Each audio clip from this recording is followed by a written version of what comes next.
Play it again sports at 48th and Vine. This is Lincoln's home for sports talk on the FM dial. Also online at theticketfm.com. On the internet. KNTK FM Firth, 93.7 The Ticket. Hi, Sean Callahan here for Cobble Chevrolet GMC, and the hail sale has been a huge success, but is winding down. We still, though, have several units with huge discounts. Plus, we have brand new Sierras, $14,000 off list, or starting at $37,105, or 0.9% APR on select new models. Yes, you heard right. $14,000 off or 0.9% APR on new Sierras starting at $37,105. So please check us out at cobblecars.com. All deals with roof credit, stock number G289358. Rick Heyman here from Sartor Heyman Jewelers. I want to personally thank our great customers for voting us once again the best of Lincoln. At the same time, we're celebrating our 120th year in business in the great state of Nebraska. You can count on Sartor Heyman for the very best quality, value, and customer service. When it comes to your jewelry needs, visit us at South Point, Grand Island, and the Outlet in downtown Lincoln. Visit us today at sartorheyman.com, and thank you for your continued trust after all these years. Ticket listeners know a dream team when they see one. At Applied Connective, we've been in the game for 20 years and have developed a team of world-class leaders in all things IT. From cybersecurity and Microsoft products to physical security, audio-video, infrastructure, business phone systems, and anything in between. We'll help you leverage technology to become your most secure, efficient, and profitable. Head to our website to check out real reviews and testimonials and sign up for a free tech consultation. We can show you where you might be vulnerable, inefficient, or overspending. It's a game changer, and it's totally free. Claim yours right now at appliedconnective.com. Hey guys, you have heard about the Farrell's 10-week challenge for years on the ticket. If you still haven't joined us for this amazing challenge, what are you waiting for? You could be our next $1,000 winner like Derek, who just lost 30 pounds, 23 inches, and 8% body fat. Derek changed his life in the 10-week challenge, and so can you. Farrell's combines kickboxing, strength training, and nutrition coaching to get you the results you have been waiting for. Join us July 12th for the Summer 10-Week Challenge. Go to fxblincoln.com to enroll today. This is the Adam Carriker Show. Position right of the quarterback, out of the shotgun, 1st and 20. Jailbreak screen in the air. It is tipped. It is intercepted by Carriker at the Missouri 21-yard line. Live from the heart of Lincoln, America, 8-year NFL vet and All-American defensive lineman Adam Carriker. Shotgun snap to Everett. He's got the left arm going, and now he's got a whole lot of Adam Carriker, who rips him down inside the 25-yard line. On 93.7 The Ticket and theticketfm.com. Here is your host, Adam Carriker. Welcome in, ladies and gentlemen. Welcome in, ladies and gentlemen, to the Adam Carriker Show here on 93.7 The Ticket. Big news in Husker Nation. We got a couple of commits yesterday. A running back, a defensive back. Is Flo-Braska? Is that back? Calabraska, Texabraska? I don't know if there was ever a Texabraska, but Flo-Braska, is that back now, Jake? I don't know if I want to get back into all that. Maybe, no, hopefully not. Calabraska was rather short-lived, so to speak there. But yesterday, Nebraska gets a couple of big commitments. All right, one of the top defensive backs in the entire country commits to Nebraska. All right, now, Nebraska got the last official visit from one of the nation's top cornerback prospects, and he ended up committing. All right, First Academy defensive back Danny Odom announced his commitment to Nebraska football on Monday, as he chose the Huskers over offers from Clemson, Ohio State, Oklahoma, and Penn State. So we got a lot to talk about today on the show, as always. All right, Husker sports, college football, sports in general, unique insight, unbridled honesty, and producer Jake and I are going to have a whole lot of fun in the process. As you can tell, some big news in the college football recruiting world, Nebraska football world as a whole. We're going to get more into this, but I want to hear from the fine folks at home or wherever you may be listening. All right, text into the text line. What's that number there, Jake? 402-464-5685. And you said that number has never changed since you started working No, here. that's the same number. 20 years from now, you think it's going to be the same number? I believe so. It's been what, like, I guess maybe 13, 14 years so far? That would be amazing and probably going to happen. Here's what I want to hear from you fine folks at home. Nebraska's recruiting class. Now, we've said it several times, we don't anticipate it to be large. 12, 13, maybe 15. Excuse me, if it went beyond 16, right? I'd honestly be surprised. Somewhere between 12 and 15 seems likely. But they're swinging for the fences with these guys. This is one of the top defensive backs in the entire country. What are your thoughts on the approach to recruiting that Matt Rule is taking this year? All right, not so much emphasizing the Nebraska part of the thing has been discussed, but as far as potentially being a smaller class, but swinging for the fences as far as getting some of the highest rated guys across the entire country, regardless of geographic location, and just your thoughts on their recruiting approach this year, which is different than it's been his first 2 years as a whole. Let us know. Text in. Let us know. All right, but before I read on about Mr. Danny Odom, all right, we learn a little bit more about him, what he had to say as well, why he committed to Nebraska. What was your initial reaction to yesterday, getting a big running back commit, getting a big defensive back commit when you heard these commitments yesterday? And we're still waiting on a few more commitments, by the way, a couple of offensive linemen, wide receiver, potential flip out of Arizona State, who's committed to Arizona State. But what was your initial reaction yesterday, Jake? Well, it was exciting. We knew that they were both going to announce at 4 and 5:30 respectively. So it was kind of a sit and wait day to see if you're a big recruiting fan, to see if Nebraska was going to land these guys. And they kind of, the information, as it often does, started to kind of get out there that Nebraska probably was going to be the favorite in landing these guys. And of course, I mean, we do this every year, or at least every other year, when Nebraska's a little bit slow in June. They have a little less commitments than maybe some other teams. We start looking around and saying, oh no, is this guy falling? It's not.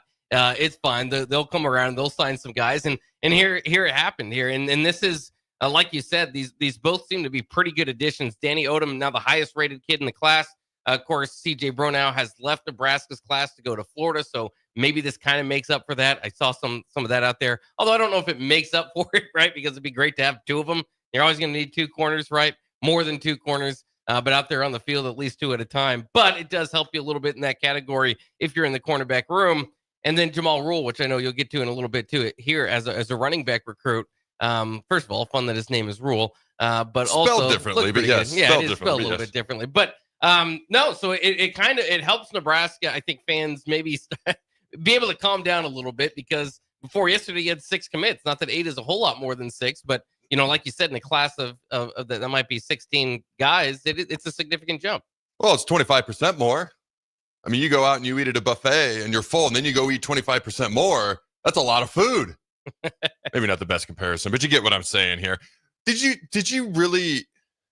I don't really feel like anyone was panicking or even deeply concerned. Did you ever feel like anyone was deeply concerned or anything above an average amount of concern at all? I really didn't. Did you? I don't think so, as opposed to previous years where we would, right? Is because of the transfer portal opportunities there, is that we kind of know one way or another. Nebraska's not just going to come out, in 2027 and say, even though there's 105, or we'll say, well, we just didn't recruit enough guys. We only got 88. You're going to get bodies in there, but it's the quality of guys that you get. And to your point, that's kind of the strategy that they're going for. It's interesting, because as you look at these players, though, again, Danny Odom is seen by some as a top 100 prospect. Rivals has him ranked number 72 in the nation.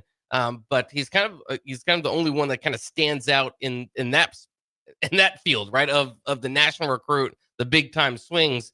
These other guys still, there's some like Luke Sorensen, some have him, the tight end we had on yesterday, as a 3-star recruit. Some have him as a 4-star recruit. But I mean, if they can land more guys the quality of Odom, and again, not everything is the recruiting rankings, but they do mean a little bit closer to a lot. Then this whole strategy really pays off, and so that's what I'm kind of waiting for. Odom is of that quality. Are they going to get 5 or 6 guys of that quality, or not? And if they don't, then you kind of wonder back and circle back to, well, could they have taken some more of the in-state guys? My gut says they're going to get more guys of this quality, and I'll tell you why. Because that's mainly who they're recruiting.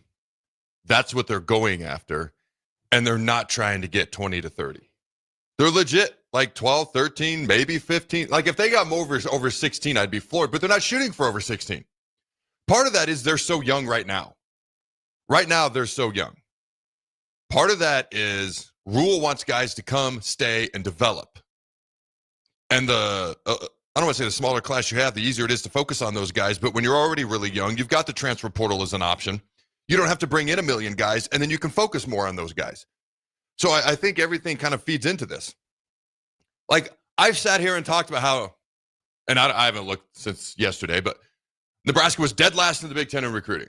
Now I just simply pointed it out. Was there like even an average level of concern in my voice when I talked about it those couple of times? Do you remember? And I looked again. We're still 76 in the country and the nation when it comes to recruiting. But like, is there any level of legit concern in my voice when I point these things out? Or am I just simply pointing them out because they're facts and it's what we talk about?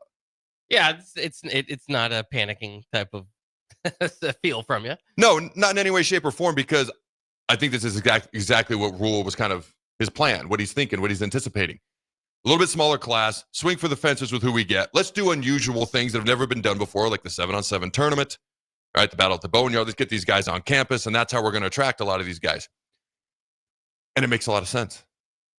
Now, is everything going to go according to plan? I seriously doubt it, because that's just not how life works. But when you look at the pieces to the plan, you add up and you look at the plan in totality, it seems very reasonable. It seems very feasible. I'll just be real. I would still emphasize in-state Nebraska football players first, as long as they're meeting the standards of the recruits and people that we're trying to recruit. You got to start with that. Okay? And then I would go outward. I've been consistent with that for 11 years. Sometimes people have agreed with me. Sometimes people have come down hard on me for it because they completely disagree. And I've always come back to, if they're good enough as a football player and the type of person that you're looking for, I would still start there. Okay? If it doesn't work out that way, then it doesn't work out that way. Beyond that, again, there's specific things that they're looking for. And Matt Rule said it's not just like the level of recruiting ranking. I'm paraphrasing here because I don't have the quote in front of me. But it's not just the level of recruiting ranking. It's the person. It's everything in totality that we want to fit with what we're doing. And another way of saying that is just there's a lot of talented people out there. But we want people who are going to come in, who are going to know what we're about before they commit. They're going to commit. They're going to come in. They're going to buy in because they've already bought in. Then they come in, and then they can develop, and they're more likely to stay longer. And longer term, we can have better success with them. So when I pointed out that Nebraska was like 18th in the Big Ten in recruiting, and again, I've not looked at the updated Big Ten rankings. I look nationally. We're still 76 in the country. There was zero concern in my voice because while USC, I think, let me look at this, still number one in the country, sitting there with 30 commits, they're taking a different approach. And I think, Nebraska had a lot of players that entered the portal and left the program this year. That's because that's what every program in the country did. And a lot of that's due to the 105 limits that are coming, et cetera, et cetera. But like USC had like mass exodus of gigantic contributors, especially on offense. And so there's more of a need there. I think the way Rule is approaching it, is it 100% the way I would approach it? Probably not. I've already kind of laid out some of the reasons or things that I would do a little bit differently. But when you look at it from how he's approaching it, it makes sense. And he's got to do what he believes in. And I think it's very, very achievable. Like if he had this same approach and he's trying to get 25 players, I'd be like, I don't know. I don't know about that.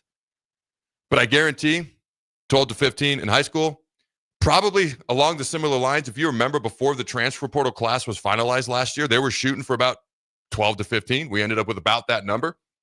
And if you put that together, it's like 25 to 30 players, which is about what a typical high school recruiting class used to be, somewhere between 20 to 30. If I remember right, mine was exactly 22. And I think we had 22 walk-ons that year too. Obviously, the whole walk-on situation is now just a smidge to a whole lot of bit different. But there's zero panic in my voice based on the approach, the plan, the outside-the-box thinking that he's imploring.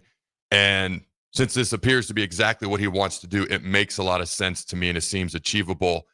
And I think we're just going to get more and more guys who are like, and a lot of these guys talk about the relationships with the coaches. I'm going to dive into that in a second with Odom. We're going to get a lot more guys who are on campus for that 7-on-7 tournament who are going to develop relationships with the coaches. And these are some of the things that are unique about Nebraska, sets Nebraska apart in certain areas. We're in an area where it's hard to set yourself apart beyond just the moolah, the money, the NIL that you're getting paid. And I think we're going to see more of these types of guys committing. And going back to Sorensen, the tight end, I told you after the interview, I like that guy even more. And it's hard to gauge a guy like that because he just started playing football in high school, didn't really have a quarterback to throw him the ball, but he's still very highly thought of. And the dude loves to block. Now be careful. Jake. Don't dub him a blocking only tight end. He wasn't crazy about that yesterday. I didn't make a big deal of it, but when you come in with a guy who has the athleticism that he has and is just straight up raw, those are the guys with the highest ceilings because they haven't even scratched the surface of their true potential. I'm not slamming people who play, one sport growing up. That's fine. If that's your choice, that's fine. We can have a conversation about whether I agree or disagree with that, but that's fine. But I can relate to Luke because I didn't play defensive end until my senior year of high school. I was a quarterback. So I didn't start playing football until later on.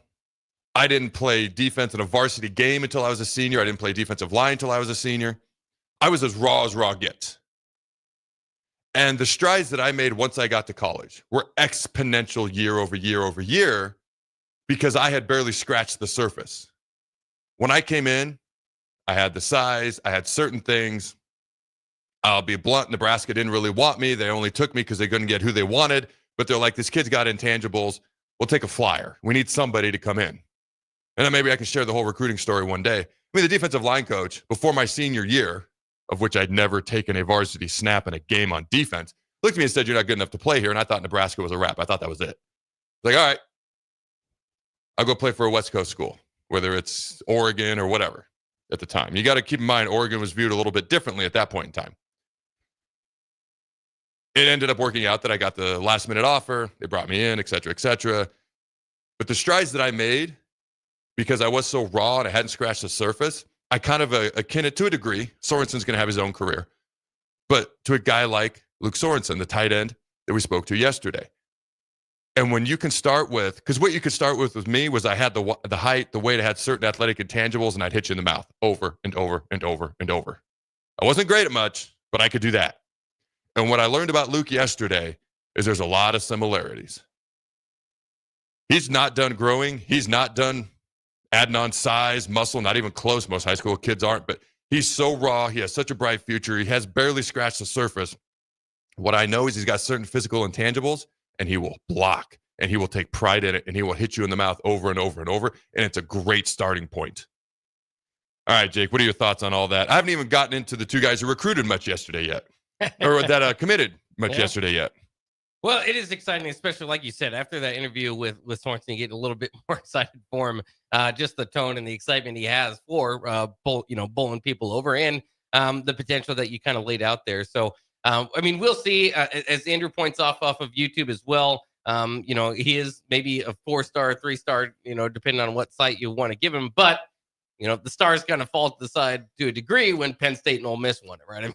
These are his other finalists. So it's like, all right, some of the top teams, especially in developing tight ends, are interested in him. Maybe that should be a bigger deal. And so, I just find it all interesting because it's always, you can always kind of shape the narrative the way you want it, right? Because if Nebraska was number 15 in the country and, had this guy come in and that guy come in, we'd all be on fire, right? We'd all be like saying, this is the new wave. This is exciting. But since they're not, we can kind of, shape it the way that we want to and not, but it's not fake. It's not like you said, there's no panic. It's just kind of slow playing and see kind of how it looks like. And the other thing is, as not to downplay the whole conversation, but if they end up with a class that maybe isn't as good as it usually is because they take a smaller number, again, in today's modern college football, I'm going to be looking over at the transfer portal rankings. If they do like they did a couple years ago, or this past year, get a top 10 recruit, transfer portal class, and maybe your high school class is 35 or something like that because you take a small number, and so be it. And so it's just it kind of is remembering now to kind of unite both those classes, and so those high school rankings still matter quite a bit as you develop your long-term plan, but not as much as it has in the past. You make a great point about you can almost create any narrative you want. So I'm not sitting here and saying, "Ooh, we're going to have a top 10 class." I'm not saying we're not. It doesn't seem like the plan, though. It seems like a combination of the transfer portal and high school players and what that looks like, the two classes together. But the other thing to remember is a lot of times, like Texas A&M had the number 1 ranked recruiting class in the history of college football. It was about 5 years ago. and within 18 months, their head coach was fired. And then half those guys had transferred away. I think 80% of them ended up transferring away. So it's not who you are when you walk through the door. It's what you do. It's what you do once you're in the building. So for me, part of the plan is, hey, we bring in a smaller class. We can focus on these guys. They're more likely to stay. They're more likely to get developed, and they're more likely to contribute over 2 to 3 to 4 years. It's great to have a guy like Maurice Washington with his uber talent come in. He has one great game, really one great catch versus Colorado, and that's all you get out of him. I'm not trying to take a shot at him. Who's the Wan'Dale Robinson comes in, great player, maybe used out of position, leaves and does. You could argue greater things elsewhere. Like, it's great to have those guys come in, but who stays, who develops, who contributes, who is here for 2, 3, 4 years? What I'm saying is the recruiting class rankings themselves, they matter. There's some weight to them. Look at the college football playoff teams. Look at the national recruiting rankings. But also, when you look at Nebraska specifically, I'm so tired of having these high-ranking classes. When I say high-ranking, I mean higher than Minnesota, yet we get beat by them. Higher than Iowa, yet we get beat by them. Higher than Wisconsin, way more often than not, yet we hadn't beat him in over a decade. So to me, it's not just on signing day, where does this class rank? It is 2, 3, 4 years later, who's still here, who's developed, and who's contributed. And I think that's what's being equated into this plan by Matt Rule. And if it's not, why in the world are you taking so many less kids? Because it only makes sense that you want to combine the transfer portal class, you want to combine your high school class, and the high school class aren't guys you're going to say, hey, we expect you to come in and contribute year one. That's what the transfer portal guys are for. We want you to be here for the long term. In essence, if you take a few less high school guys, it's easier to focus on them, help them develop, and then you can do a little bit more with the transfer portal guys, and you can plug and get immediate improvement. Hopefully, that's the idea anyways, in areas where you have holes. So to me, that's why I'm kind of looking at the picture as a whole rather than where are they ranked right now. And if I was concerned about the recruiting class, I mean, I would flat out say so. Has anybody ever questioned whether I'll say something if I'm concerned about something or don't like something? Have you ever questioned that, Jake? I don't think so. You usually say what's on your mind. Yeah. So again, I'm going to follow what's happening with all these Nebraska high school kids. Was it 14 D1 guys? And about 50% of them are Power 4 guys. Like, I'm going to follow them and I'm going to see how they're doing because I want to root for them. Okay. And I want to see how their careers play out. It all encompassing. So would I do it exactly the same? Probably not. Okay. I'm not getting paid the big bucks or the big moolah. Jake and I are getting paid just a smidge less. That's why we have the mics and not the whistle in front of our face. But Jake, is there anything, I know we got to go to break. Is there anything off the text line real quick? Maybe we can address it when we come back from break. We did have a question over here. I think that you probably addressed pretty well, but Corey off of YouTube said, can we go over why we're expecting a smaller class and why everyone is okay with it? It's a great question. I do think I kind of addressed it. I'm trying to think of what else I would add to it. I think maybe the only part I didn't specifically address was why everyone is okay with it. I've explained why I'm okay with it. And I can't speak for everyone. I can, maybe take a guess, so to speak. Maybe phrase it as maybe an educated guess. I think everyone is trusting in the process the Rule has. And I think everyone is kind of seeing it as a high school transfer portal class combined rather than just high school class. And we have to, all the emphasis is put on that. And so I think there's a little bit of a combination of trust. Let Rule do his thing. He's made some great offseason moves. Hopefully they play out well during the season. And these are more of his offseason decisions in the direction he's chosen to go. And we got to let him do his thing. We're going to trust him in the process and then see how it plays out. Does that kind of make sense? Yeah. Yeah, and maybe we can get into this too because I know we got to go to break. But I also, I just got to, I don't want to put it out there like it's like I'm bringing it up and it's not true if I don't. But I also feel like this year you kind of go back to Mike Riley's Bookie Radley Hiles class that was kind of putting together, and then the team fell apart in year 3. Kind of a boom or bust year for Matt Rule, I think. And so so in those type of situations, I think you get excited about recruiting, but at the same time, you understand that a lot of things can change if things don't go right. Oh, there's no doubt about it. I was looking for a quote that he had in a recent interview. You know what? I'm going to find it while we go to break. And he essentially says it's on him. Like if they're good or they're not good, this year. It's purely on him. But I'm going to look and I'm going to try to find that quote during break. So don't go anywhere. We'll be right back, ladies and gentlemen. Batter up. Join us this summer at Haymarket Park for 50 action-packed Salt Dogs games running now through August. Visit saltdogs.com for updates on everything you need to know about weekly promotions, giveaways, and special events. That's where you'll find the latest updates to make sure you catch all the excitement and never miss a homestand you want to attend. Haymarket Park is your ticket to fun all summer long. Visit saltdogs.com to get your tickets and unleash the fun. Take control of your health with the DASH scan at Advanced Medical Imaging. The DASH scan is a full-body MRI designed for advanced health screening. This dynamic approach provides exceptionally sharp images across multiple organ systems, helping to detect potential concerns early. With minimal radiation and no invasive procedures, the DASH scan offers a safe, comprehensive look at your health. Plus, results are delivered faster than ever, giving both patients and physicians confidence in screening and diagnosis. Your health is too important to wait. Schedule your DASH scan today at Advanced Medical Imaging. Visit amimaging.com or call 402-484-6677 to learn more.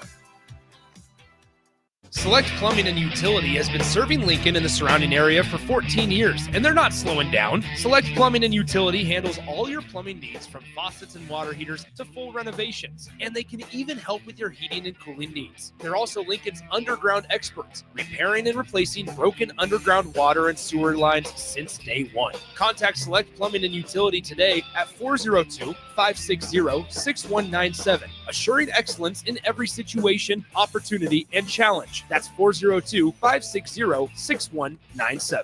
Hi, it's Charlie Stone and Andy Goodyear of Honda of Lincoln with more exciting news for area car buyers. Charlie, it's just announced that Honda of Lincoln has won 3 of the Lincoln Journal-Star's Lincoln Choice Awards: Best New Car Dealer, Best Auto Repair, and Best Place to Get Your Oil Changed. Wow, that's great, Andy. Anything else? Yes, we were runner-up for Best Pre-Owned Dealer and Best Tire Dealer. A lot of people don't understand that we do sell tires here. Very exciting, Andy. Why do you think your dealership is winning so many awards? Charlie, we simply say it's the Honda of Lincoln way of doing business. Looks like Honda of Lincoln is the great news headquarters for Lincoln. Yes, and even all of Nebraska, we are also announcing that Honda of Lincoln's the only dealer in the state of Nebraska to win the prestigious Honda President's Award for 2024. Honda of Lincoln, Nebraska's #1 volume Honda dealer, 27th and Yankee Hill Road, or online at hondaoflincoln.com. Hi, Sean Callahan here of HuskerOnline.com, inviting you to join us here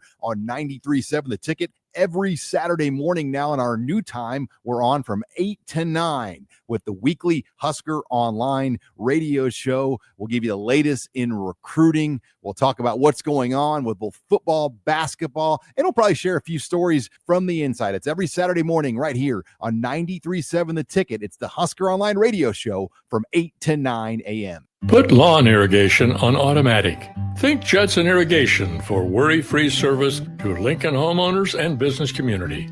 Judson Irrigation will turn on your sprinkler system in the spring, repair or redesign as needed, and turn it off in the fall. For service to orphan sprinklers, remember Judson Irrigation. They'll never forget you. Call the Judson Irrigation Orphanage, 402-420-6277, or judsonirrigation.com. It's never too late to start protecting your company's data from cyber attacks. Your customers put their trust in you to keep their information safe from online threats. Don't let them down. Partner with Hamilton Business Technologies to get real-time threat monitoring, advanced security protocols, and experts who monitor it all for you. We care about the success of your business and the communities you serve. Hamilton Business Technologies. Real people, real technology solutions. Connect with us at hamiltonisbusiness.com. This is the Adam Carriker Show on 93.7 The Ticket and theticketfm.com. Nobody told me that when you get a husband, his ears are sold separately. That was sent to me by my wife yesterday. I don't know if that was in retaliation to what I read on air or if that was just her way of having fun with me. But what are your thoughts on that, Jake? Are your ears sold separately? At times they can be. Selective hearing is what we call it sometimes. But no, yeah, it's always fun to have some husband and wife jokes because Oftentimes there's a little bit of truth to them. Oh, a good joke has to contain a certain amount of truth, or it's just BS. But if it has too much truth, then it's not funny either. It's got to walk that fine line in there. My kids are what's amazing to me. I can like tell them something straight to their face. They're almost making eye contact with me. And 5 minutes later, they'll have zero recollection, or they'll tell me they didn't hear me. Zero recollection that I said it, but I'll whisper something to my wife. And they're like 15 football fields away, something about ice cream, or let's go out to eat, or a new video game. And they are right there. It is amazing the selective hearing my children have. It is crazy to me. All right. I've actually found 2 quotes pertaining to what we were speaking about when it comes to Matt Rule. All right, here's the first one. I quote, "If it's wrong, it's on me. Let's just leave it at that. I have a say on everything." So that was one of them. Okay, the other quote that he shared on a podcast recently, and I quote, "If we're not good, that's on me." End quote. I mean, he's basically, we all know that anyways. He's the head coach. But he's coming right out in the forefront and he's saying it like he's owning it. Like, I feel like, and what are your thoughts on this, Jake? And if people have thoughts on this, chime in on the text line as well. I think it was December, was when he brought up the year 3 jump. And I was like, oh, like, why say that out loud? I've heard him say it 3, 4, 5, 6 times over the offseason. And every time, I'm not a fan of it. I just don't think it's necessary. I think it creates unnecessary pressure. It's almost like, and I take this with a grain of salt, maybe not the best comparison, but when Frost, when he came out with Adrian Martinez, he's going to be the best quarterback to ever play here or something like that. I remember, it pops in my head because I remember thinking, ooh, why say that, And obviously we have hindsight as 2020 when it comes to that. So that's why it's maybe not the best comparison. But he says things like this. And first of all, the 2 quotes I just read are absolutely true. But the year 3 jump, he keeps saying it. And it's almost like he wants the pressure. Like he wants it. He wants it out there. He wants it known. To me, I would say it to the team. I wouldn't personally say it publicly, but I'm the coach. So he clearly wants it out there. And it's almost like some people thrive under pressure. Like my wife will tell you, give me 2 hours to get something done. I'm going to take 2 hours. You could give me that same task and give me 5 minutes. I'll probably get it done in 5 minutes. Some people just thrive better under pressure. With me personally, it's having a shot clock on me in life or whatever the situation is, if you want to look at it that way. But what are your thoughts on that, Jake? Well, it's interesting because it's the pressure is going to be there one way or another. Like you said, it is. It's interesting to hear a coach acknowledge it, but that's what's interesting. That's what I like about Coach Rule, frankly, is you don't have to sift through a lot of coach speak and BS. He's like one of us. He'll talk directly about, football and the realities of the situation around the program. Unless year 3's, and I said it was a boomer bust earlier, and Wild Bill said, on the text line, wild to compare Rule to Riley, already saying it could fail, and we haven't got to fall camp. It's not necessarily that I think that Matt Rule is going to turn out like Mike Riley, but it's just year 3. I mean, that's kind of where you're at. Unless you take a huge jump, or make some big stride in year 1 or year 2, and you got a little bit more leeway, or you've built up enough equity there, that year 3 might not be kind of this big deal. Than it is for every coach, right? It's usually at this point, year 3, year 4, we got to see you start making, this is why we hired you, is at this point, you got to start making strides. And Matt Rule, it's just so distinct. It's just so he said, a few stops, and it's been year 3. That's when they've jumped. So, it's that's what's on the resume. That's what Nebraska hired him for. And that's what I continue to say. They didn't hire Matt Rule for 2023. They hired him for 2025 and beyond. And so that's why we have to kind of start seeing these results happen here. But I personally appreciate Matt Rule's just the way he is. Again, the way that he talks and doesn't, because again, that year 3 pressure is going to be there one way or another, whether he says it or not. Yeah, he's pretty forthright and upfront with things. And the national media likes to take that and run with it sometimes. Yeah. All right, can be a little misleading at times, so to speak. But I think I'm completely fine with him saying it's his choice. I wouldn't use the word jump. I would have just said improvement. Because in my opinion, if we go 8-4, I'm happy with that next year. I'm not saying we can't go 10-2 or do in Indiana. I'm also saying we can't go 6-6.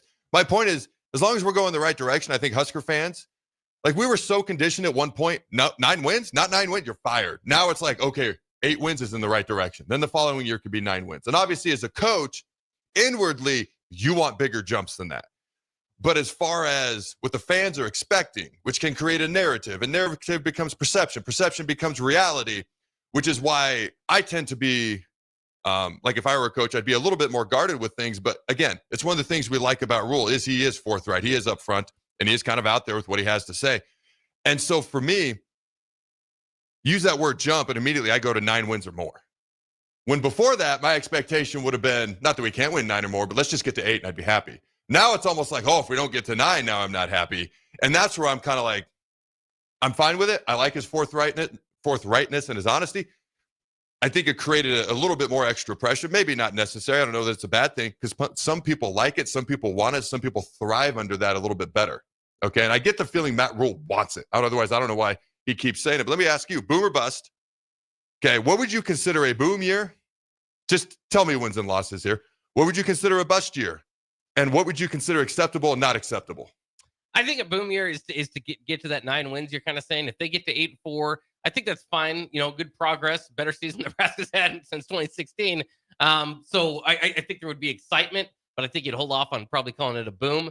And then the bust is obviously, I mean, even 6 wins, I think is going to be pretty frustrating for Husker fans to stomach. Again, even last year, even though it took years and years to get to that level and to the point that they were 7-6, it was still kind of a tumultuous season where you fired an offensive coordinator halfway through. I mean, they had to make some decisions there. So, and that's kind of what's interesting altogether here is, you know, it is year 3. We are expecting that jump, but you have a new offensive coordinator and a new defensive coordinator. That's not always the perfect combination for this to be the jump year. But again, Matt Rule at least is consistent in saying, you know, don't let, you know, there's always going to be moves and changes happening.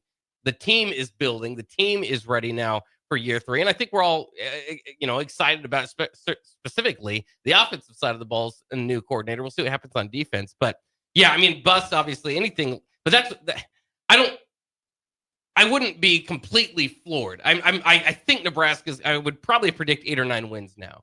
But I wouldn't be completely floored if they won 5 or 6. Why? Why? I would. Because they haven't won more than 7 or 6 in the regular season for 10 years. It's tough to get out of that hole. Okay, I'm a little bit surprised to hear you say that last part. Like I don't know the schedule, but I'm just going to pull it up here real quick.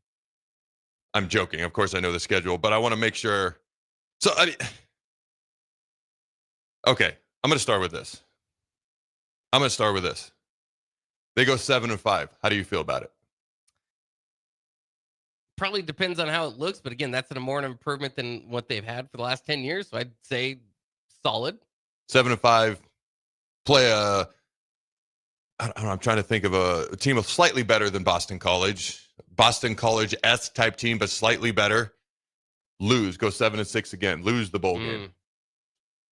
I mean, there's a lot that goes into the bowl games because who's playing, who's not, and that sort of stuff. But yeah, I mean, I think you would feel obviously 7-6 is not an improvement from the year before.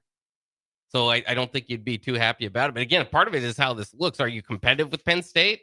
Are you playing with Michigan and USC? Are all these games blowouts? All right, so let's go through this. Not planned, but what the hey? It's our show. We'll do what we want here. All right, first 3 games. Is it fair to expect Nebraska to be 3-0 after Cincinnati, Akron, Houston, Christian?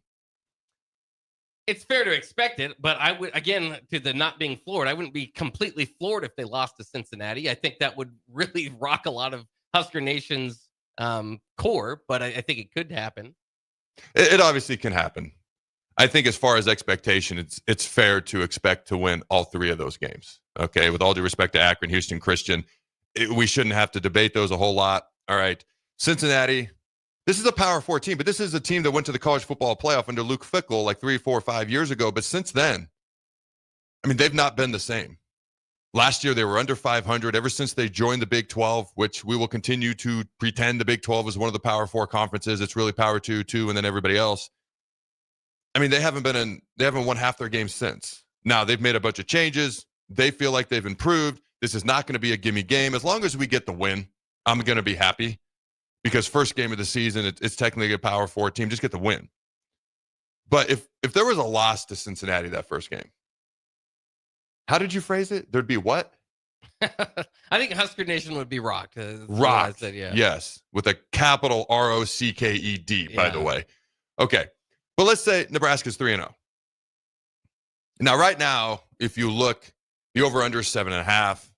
But if you look at Vegas odds, we're favored to win 8 games, and we're underdogs in 4 of those games. Okay, and you're not going to be shocked. The only game that surprised me that we were an underdog in was Minnesota. I think it was -2 the last time I looked. Maybe that's changed since then. That is a Friday night game on the road after having gone to Maryland. But 3-0 after the first 3 games, I think it's fair, especially where Arrowhead's basically going to be a home game. It's essentially going to be a pseudo home game. Cincinnati gave up a home game for a quote-unquote neutral site game, which is really going to be a home game for us, okay, at the end of the day. Michigan State. What do you think is fair to expect after 5 games their record to be, assuming they're 3-0 after the first 3? You'd like to win. I'd like to go 4-1 there, at least split those games. Okay, the next 3 games, Maryland, Minnesota, Northwestern. Just look at those 3 in a vacuum. Okay, disregard the 4-1. How many is fair to expect Nebraska to win out of those 3? I think, again, you'd love to win all 3, but for I would say 2 out of 3. So 6-2, okay? By the way, I haven't disagreed with anything you've said so far.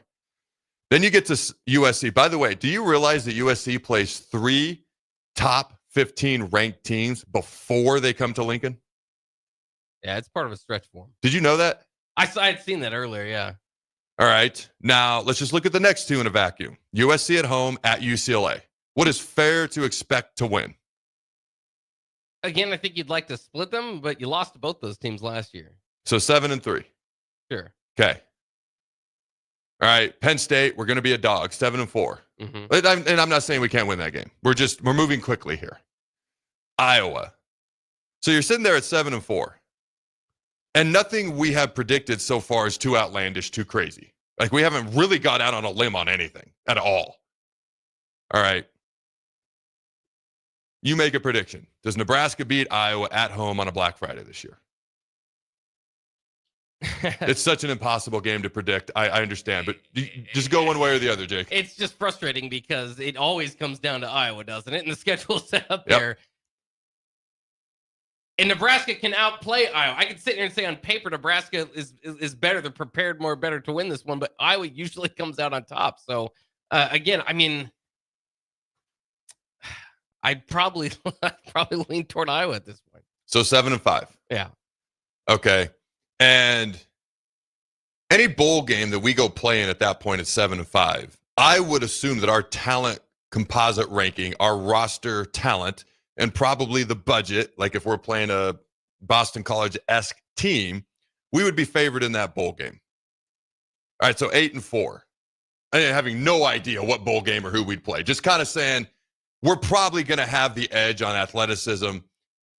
I mean, you look at the coaching staff, we're probably going to have the more recognizable names as an overall whole. You look at Matt Rule, Dana Holgorsen, Mike Eckler. Don't want to leave Butler off there, but those are the 3 most recognizable coordinators that we have.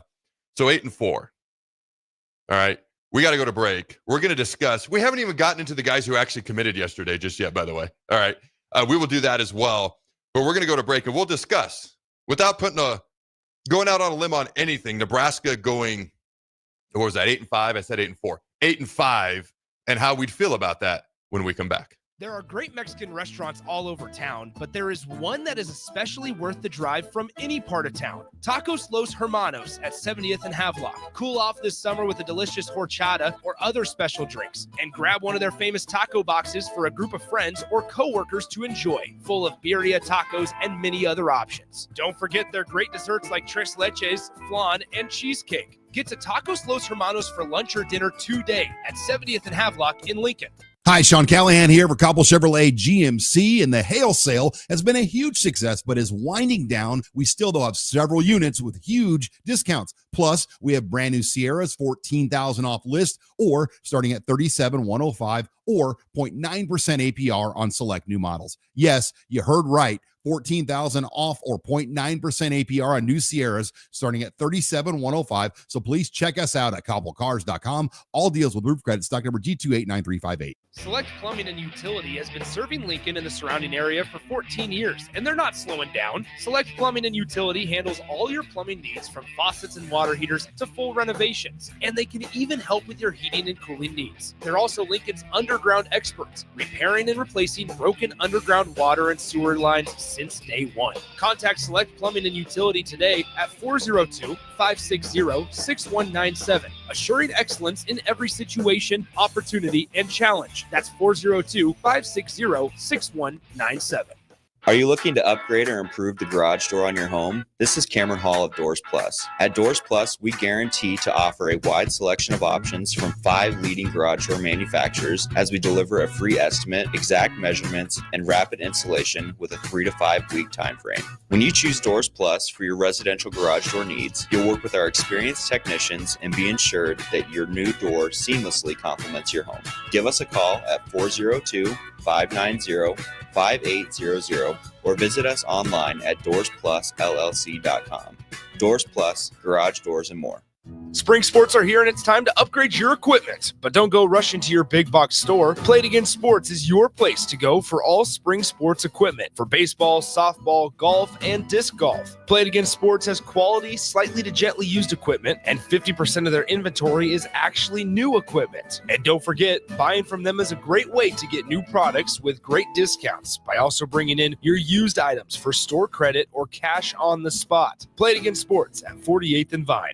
Hi, it's Charlie Stone and Andy Goodyear of Honda of Lincoln with more exciting news for area car buyers. Charlie, it's just announced that Honda of Lincoln has won 3 of the Lincoln Journal-Star's Lincoln Choice Awards: Best New Car Dealer, Best Auto Repair, and Best Place to Get Your Oil Changed. Wow, that's great, Andy. Anything else? Yes, we were runner-up for Best Pre-Owned Dealer and Best Tire Dealer. A lot of people don't understand that we do sell tires here. Very exciting, Andy. Why do you think your dealership is winning so many awards? Charlie, we simply say it's the Honda of Lincoln way of doing business. Looks like Honda of Lincoln is the great news headquarters for Lincoln. Yes, and even all of Nebraska, we are also announcing that Honda of Lincoln's the only dealer in the state of Nebraska to win the prestigious Honda President's Award for 2024. Honda of Lincoln, Nebraska's #1 volume Honda dealer, 27th and Yankee Hill Road, or online at hondaoflincoln.com.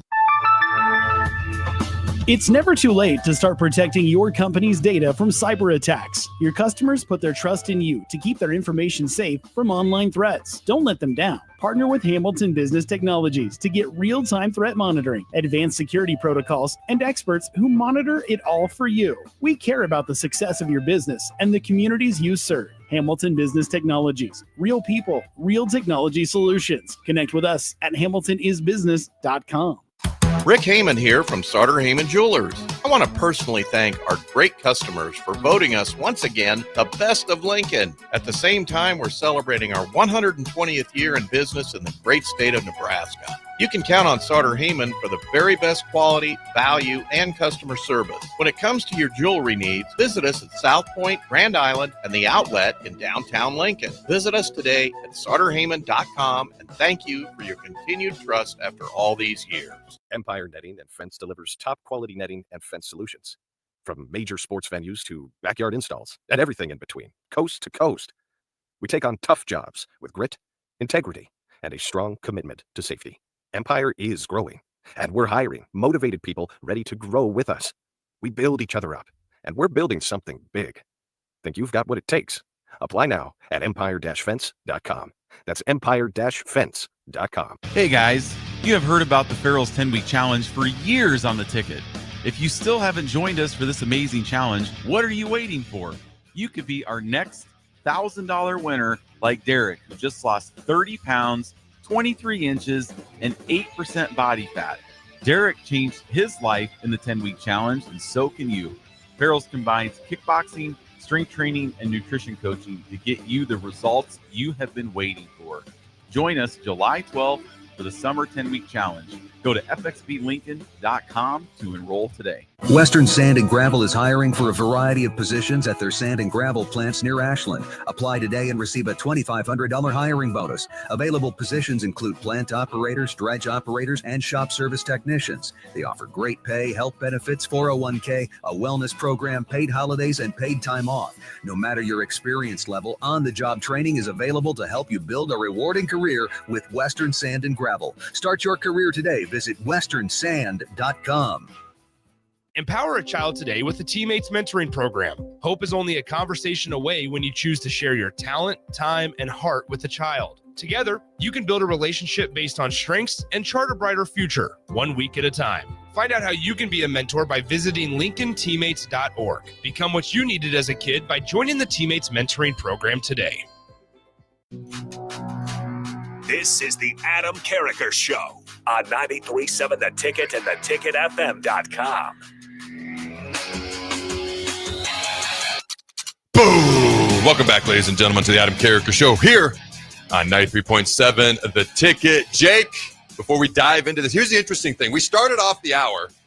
You never know which direction this show is going to go. I don't even know what direction this show is going to go. I didn't know I was going to pull up Nebraska's football schedule at one point. That was not on the plan for the show or the radar, but we go, I don't want to say wherever the wind blows us, but whatever piques the people's interest or piques our interest, hey, we'll take the topic of conversation that way. At the top of the hour, we will dive back into the actual players that committed yesterday.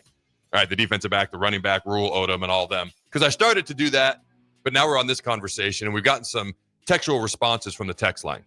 So before the break, we didn't spend a whole lot of time on it. We didn't go out on any ledges. We didn't do any real in-depth analysis on any of these games. We just said, what do we feel is fair to predict? This three-game stretch. Then I think it was a two-game stretch and then 1-1 at the end of the year with Penn State and Iowa. And we ended up being Jake. Jake had Nebraska at 7-5, okay? But I didn't argue with anything he said. Didn't have any big, giant qualms. Like, we didn't go out on any ledges. And I said, going into a bowl game, I mean, we're probably going to be the favorite. I don't know. It depends. Is it an SEC team? Is it a G5 team? I don't know. I just said we're going to go benefit of the doubt. Nebraska ends up the regular season 7-5, wins the bowl game, ends up the season 8-5. How do we feel about that if that were the case? What have been some of the responses via the text line there, Jake? Let's go to YouTube real quick. Jimmy Palmer says 7 wins is good. Under 7 is bad. He says the program just needs to get over the hump and beat Iowa, please. And then Bill and Bennett says, damn, you got to believe we can do better than 7-5 this year, Buck. I do believe. I'm just I'm just throwing it out there. 4332 says 7-5 isn't a jump. 8-4 minimum is a jump.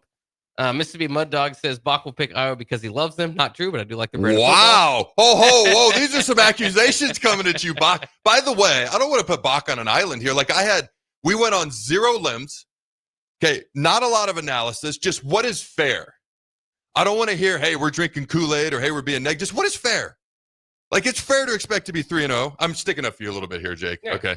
3-0 after the first 3 games. I think that's fair. You go to Michigan State, we can't win one of those two. I believe that's fair. You look at Maryland, Minnesota, Northwestern, at least 2 out of 3 seems fair.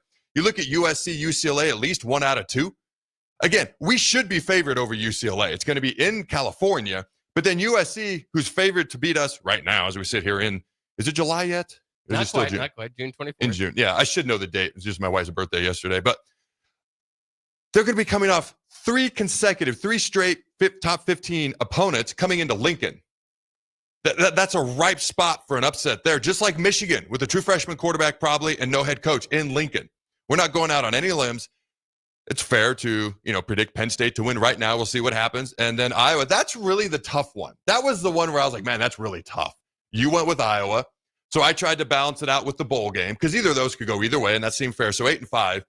So it's just sticking up for Bach a little bit. He's known for his daggers. I don't know that he's pro-Iowa, but I will say this. I agree, and I forget which person you said that said it. 8-4 is not a leap. It is, in my mind, or 8-5 even, it is the bare minimum of what's acceptable. That's how I look at it. If we go 7-6, we haven't improved. All right. And I'm factoring in a bowl game here. And this is assuming that we don't go 10-2 and we don't make any sort of college football playoff and the bottom doesn't fall out and we go 5-7. This is assuming it's somewhere in the middle. To me, the bare minimum of what's acceptable, and this is not a jump. To me, a jump is 9 wins or more, is 8-5. And I'd be okay with that. I'd be okay with it. I don't get uber excited. I don't jump off the roof for it. I don't know why I jump off a roof, but you get my point. I'm not uber excited about it, but I'd be like, all right, we're going in the right direction. Let's get ready for year 4. All right, sorry, Jake. I had to defend my man over there just a little bit. All right, but what are some of the other responses, Jake? I appreciate it. We also got a few other thoughts here. Dave Braska says, I don't care what their record is after the bowl game as long as they are better at the end of the season. Careful there. Remember Scott Frost's first year, they started 0-6. They were better by the end of the year. But, that's a fair point, Jake. I don't know. I get his point, though. I do. There's some context. Context in there. Steve Munnan says, even if we go 7-5, it's still an improvement. But and then Old Dad 34 says he told me and VJ yesterday 10-3 after the bowl game is his expectation. So a lot of wide range of thoughts there, but I do agree for the most part too. It's like I just like to see my team improve. Again, you don't want to start 0-6, so you get into that kind of conversation. But that's a big part of it too, is to believe that the team is getting better and taking that momentum into the offseason. How long do we got before we got to go to break here? 30 seconds to a minute. Okay. Because I feel like this is something that may come back at the top of the hour, along with looking at the commits from yesterday. Because now I want to circle back to something that you said earlier that I ignored. I didn't ignore it because I didn't want to talk about it. I ignored it because I wanted to circle back to it. Now it's time to circle back. Who do we beat? Who do we lose to? And how do those games look? Because that's a huge factor as well. Like you said, do we beat Iowa or not? Like in some people's minds, mine included, that's almost like worth 2 wins. I know mathematically that makes no sense, but just from a rivalry standpoint, like imagine a world. Let me just try to do this math in my head real quick. Okay, we're 6-4 going into Penn State and Iowa, and we win both those games. Now we're 8-4, but that 8-4 feels and looks different. Yeah. What if we're 8-2 and then we get blown off the field by Penn State and lose at home to Iowa? That 8-4 feels different. So to your point from earlier, who do we beat? Who do we lose to? How do we end the season? Okay. Like that month of November is going to be the games to play to remember are played in November. USC at Pasadena with Nico Iamaleava, Penn State, Iowa. How do we do in November? That's going to stick with people a lot. So we're going to continue this conversation. Keep sending in your texts. What are the games that stick out to you that you really want to win next year? Like what games mean just a little bit more to you? And I'll throw one out there. Minnesota. That game, I'm sick of losing to them. And if we lose, it's going to be on a Friday night on the road after a Maryland game with all these built-in excuses, and I'm not going to want to hear it. But if we win, oh, man, that's going to be exciting. So the one, not all of them, but one that sticks out to me right off the top is Minnesota. Don't go anywhere. Hour 2 of the Adam Carriker Show when we come back. Hey, guys. You have heard about the Farrell's 10-week challenge for years on the ticket. If you still haven't joined us for this amazing challenge, what are you waiting for? You could be our next $1,000 winner like Derek, who just lost 30 pounds, 23 inches, and 8% body fat.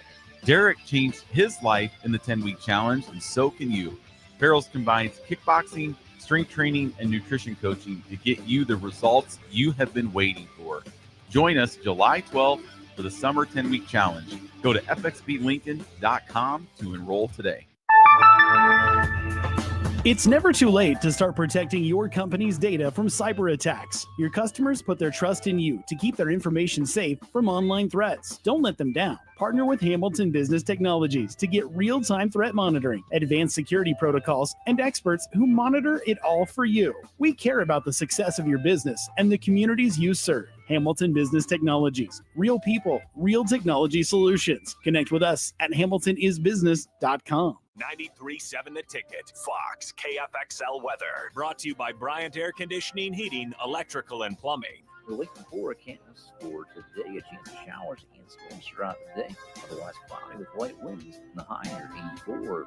Tonight, showers and thunderstorms likely. Low around 71. And tomorrow, a chance of showers and storms throughout the day. Otherwise, partly sunny, breezy, and hot with a high near 94. Meteorologist Powell for 93.7 Ticket. TicketFM.com. Western Sand and Gravel is hiring for a variety of positions at their sand and gravel plants near Ashland. Apply today and receive a 20 $2,500 hiring bonus. Available positions include plant operators, dredge operators, and shop service technicians. They offer great pay, health benefits, 401k, a wellness program, paid holidays, and paid time off. No matter your experience level, on-the-job training is available to help you build a rewarding career with Western Sand and Gravel. Start your career today. Visit westernsand.com. Are you looking for an exciting new way to put your skills to work? Explore new career options in the fintech industry at Currency, a Sandhills global company. We offer full-time positions in financial sales, compliance, operations, and other fields. We also offer a 4.5-day work week, an attractive benefits package, and opportunities for advancement. Put your motivation to work and grow with us at Currency. Visit gocurrency.com/careers to learn more. Are you looking to upgrade or improve the garage door on your home? This is Cameron Hall of Doors Plus. At Doors Plus, we guarantee to offer a wide selection of options from 5 leading garage door manufacturers as we deliver a free estimate, exact measurements, and rapid installation with a 3 to 5 week time frame. When you choose Doors Plus for your residential garage door needs, you'll work with our experienced technicians and be ensured that your new door seamlessly complements your home. Give us a call at 402-590-5800 or visit us online at DoorsPlusLLC.com. Doors Plus, garage doors, and more. A smoke-free environment is the only way to fully protect from the dangers of secondhand smoke. That's why smoke-free policies are so important to me. Whether it's in my car, apartment building, or when I'm dining outdoors, there's no place for secondhand smoke or e-cigarette aerosol. Breathe easier knowing the facts. Visit smokefree.ne.gov. Paid for by Tobacco Free Nebraska. Aired with the Nebraska Broadcasters Association and this station. Wall-to-Wall Wine and Spirits is your place in North Lincoln to go for all your needs in wine, spirits, and beer. They also have a large variety of cigars in their walk-in humidor, and they have a top-notch walk-in temperature-controlled high-end wine room. Plus, you can enjoy free samples from their tasting bar. There's only one place to go for all your needs for spirits and cigars. That's Wall-to-Wall Wine and Spirits on North 27th Street in Lincoln.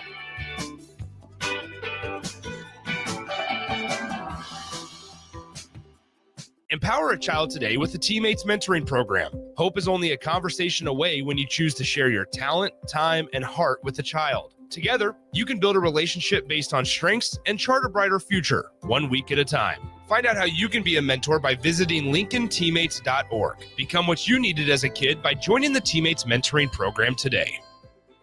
93.7 The Ticket is proud to provide listeners with daily opportunities to win contests and prizes on our airwaves, and would like to take this opportunity to remind you of a couple rules. All participants must be 21 or older and must wait 30 days after winning a prize to participate in another contest. Once you win, you have 30 days to pick up your prize at the KNTK Studios, 1040 O Street in Lincoln, where your prize will be forfeited. Thank you for participating in our contest, and thank you for listening to 93.7 The Ticket. At Parkview Animal Hospital in Lincoln, it's not just their professional care that sets them apart, but their warm staff and state-of-the-art facilities. Whether it's for a routine checkup or a comprehensive medical procedure, at Parkview, your pet isn't just another number, but a valued member of their caring family. Visit them at PAHLincoln.com today and in person just south of 14th and Pine Lake Road. Parkview Animal Hospital, your pet, their passion for happier, healthier, furry friends.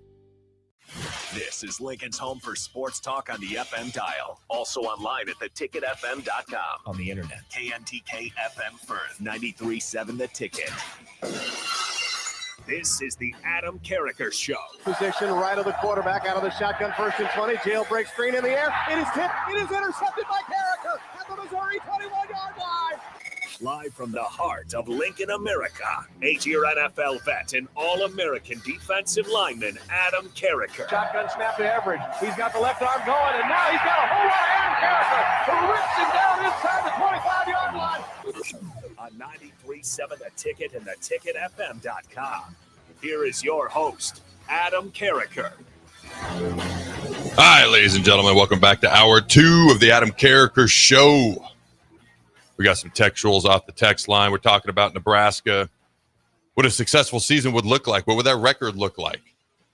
What's the bare minimum? What's acceptable? What's the bottom falling out? What's a actual year 3 jump look like? Now we're going to talk about which games matter just a little bit more.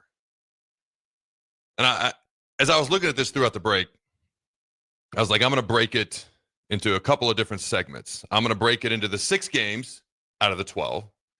So the 6, the top 50% that matter just a little bit more to me. And then I'm going to break it down to, what'd I say, 4 and then 1. So the 6 games that matter just a little bit more.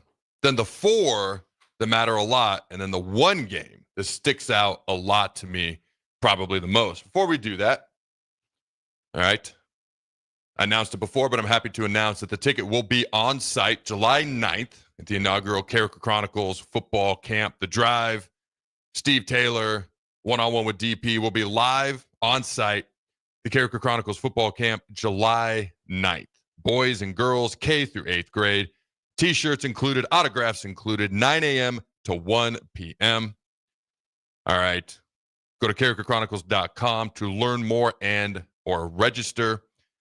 The camp will feature Eric Crouch, Amon Green, Zach Wiegert, Kenny Wilhite, and yours truly. Also, some other former Huskers have been gracious enough to reach out and to be helping us coach as well.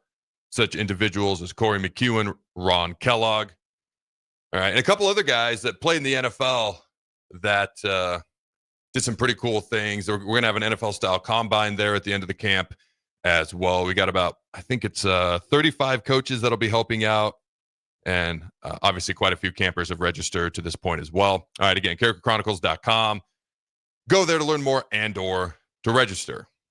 Anything off the text line? Well, let me give my 6, 4, and 1. Okay. So 6 games that stick out to me that mean just a little bit more. Right out the gate, Cincinnati. You said it. I mean, we don't win that game. We're going to be capital R, capital O, CKED, all caps, rocked. That's a big one. You win that first one, you should be 3-0, and that's big right out the gate. The next one that sticks out to me, I mentioned it before the break, Minnesota. I'm just sick and tired of losing to them way too often. And then the month of November, like USC, UCLA, Penn State, and Iowa. Those are going to be the games that stick with us the most and the longest. Cincinnati sets the tone for the season. I'm just sick of losing to Minnesota. And Mr. Row the Boat. What would we dub him? Mr. Ankles when I was talking? You weren't on that show, were you? That was Nick was on that show. Yeah. All the disrespect for my guy over there. Hold on. You've been called an Iowa fan. Now you're Row the Boat guy. Explain your guy. What does that mean? I've just been a big PJ Fleck fan ever since Minnesota hired him. And I think they've done a pretty good job underneath him now. They get a little upset that he hasn't taken that step since the 2019 season, but people get annoyed by him or don't want to see him there. I love PJ Fleck. He's fun. He's got his own personality and maybe call it a cult. I like it. I can't believe I stood up for you earlier this show. Text line, have at it. Let Jake have it. I am giving you, some parameters. Keep it within reason, but let Jake have it. Oh, man, I can't believe I stood up for you earlier. Here's the thing. You're not a PJ Fleck fan, are you? Actually, I dislike him a lot less than most people. I'll tell you what I dislike the most about him is the good job he's done at Minnesota. And Husker fans are going to hate to hear that. They have beaten us with less talent way too often, and that drives me bonkers. Now, I asked DP why he didn't interview PJ Fleck at Big Ten Media Days while PJ was walking right by us, staring at DP, and DP just looked back. Like he was with his eyes. I watched this whole thing unfold, begging to be interviewed. And DP just kind of, did this and just kind of stared at him. No interview. And then we dubbed him Mr. Ankles because he had a very expensive, nice 3-piece suit on with no socks. And the pants were a little short. So it was easy to see the ankles as he walked by, Mr. Ankles. So my 6 games, that mean just a little bit more. Cincinnati, Minnesota, and then all 4 games in November. Like those 4 games in November are going to be in large part, hopefully we're playing a game in December or January, at least one, what we remember throughout the entire offseason. Interesting that you don't have Michigan in there. That I did limit it to 6. Yeah. I was like, I got to have a cap here. So my self-imposed cap was 6. It came down to Cincinnati or Michigan. I'm just like, I expect us to beat Cincinnati. I really do. But if we lose that game, like you lose to Michigan, you turn around, you beat Michigan State the next week and Maryland, and you kind of move on. Like there's all this buildup to that first game at Arrowhead, going to be on ESPN, national television. That carries with you because you don't play another Power 4 team for a month. Yes, you play Akron and Houston Christian, but You could take Michigan, put Michigan and take Cincinnati out. That was my reasoning for Cincinnati. No, Michigan was right there knocking on the door. Honestly, you could argue Michigan might be bigger than Minnesota. This was my personal list of I'm sick and tired of losing to Mr. Ankles in Minnesota. Okay. Just sick and tired of it. And the 4 games in November, the games to remember played in November, those are the games that are going to stick with us throughout the offseason. USC at home, then you got UCLA, then you got Penn State, a national title contender, then you got, of course, Iowa. So those are my top 4, or the 4 games in November. If I narrow it down to 4, those 4 games in November mean just a little bit more, not necessarily because it's UCLA, it is because it's Iowa, and but it's because that's what people are going to remember for pretty much most of the offseason, depending on what happens in a bowl game, et cetera, et cetera. If I'm going to pick one game that means the most, it's Iowa. I mean, it's Iowa. I flat out said that game feels like it's worth 2 games to me each and every year. All right. What are the games that stick out the most to you? What games mean just a little bit more? And what do the fine folks on the text line have to say? And have they verbally assaulted you yet? A little bit. There's some maybe that I can't quite read. Yeah, that's kind of funny. You know what? You can't or won't read them. We'll see. Well, Missy Mud Dog says Bach PJ is a giant bleep word, so I can't say that. Bleep word. Okay. All right. Fill in the blank. Yeah, there you go. 0220 says, hey, Adam, I had an interesting conversation with an Iowa fan that gave me an interesting point of view. He said he feels Iowa had a higher chance of winning 8 games, but we agreed Nebraska has a higher chance of winning 10 games. What are your thoughts on that? I completely agree with that. Iowa is that team with a higher floor. Like Nebraska also has a higher chance of winning 4 to 5 games, just like they have a higher chance of winning 10 games. Like Iowa is that team that has a higher floor than Nebraska does. Nebraska's floor is lower. The ceiling is also higher. It's lower because of the unpredictability and who knows what in the blue hell to really expect out of Nebraska football. It's also higher because, let's be honest, we have more talent. We just do. Now, whether we win, don't know. Got to wait and see. Iowa, you know who they are. You know what they're going to do. You know what to expect. You know they're going to run the ball, play good defense, be sound, win the penalty battle way more often than not, win the turnover battle way more often than not. They're not going to beat themselves. Play good, fundamentally sound, physical, blue-collar, in-your-face, smash-mouth football. That type of football and who they are raises their floor. Like their floor is probably 6 wins at worst, 6-6. Their ceiling, I mean, they can win 10 games, but I think Nebraska is more likely to win 10 games because of our talent that we have acquired and frankly some of the coaching changes. So I think he makes a phenomenal point. I have no arguments with what he said in any way, shape, or form. What say you, Jake?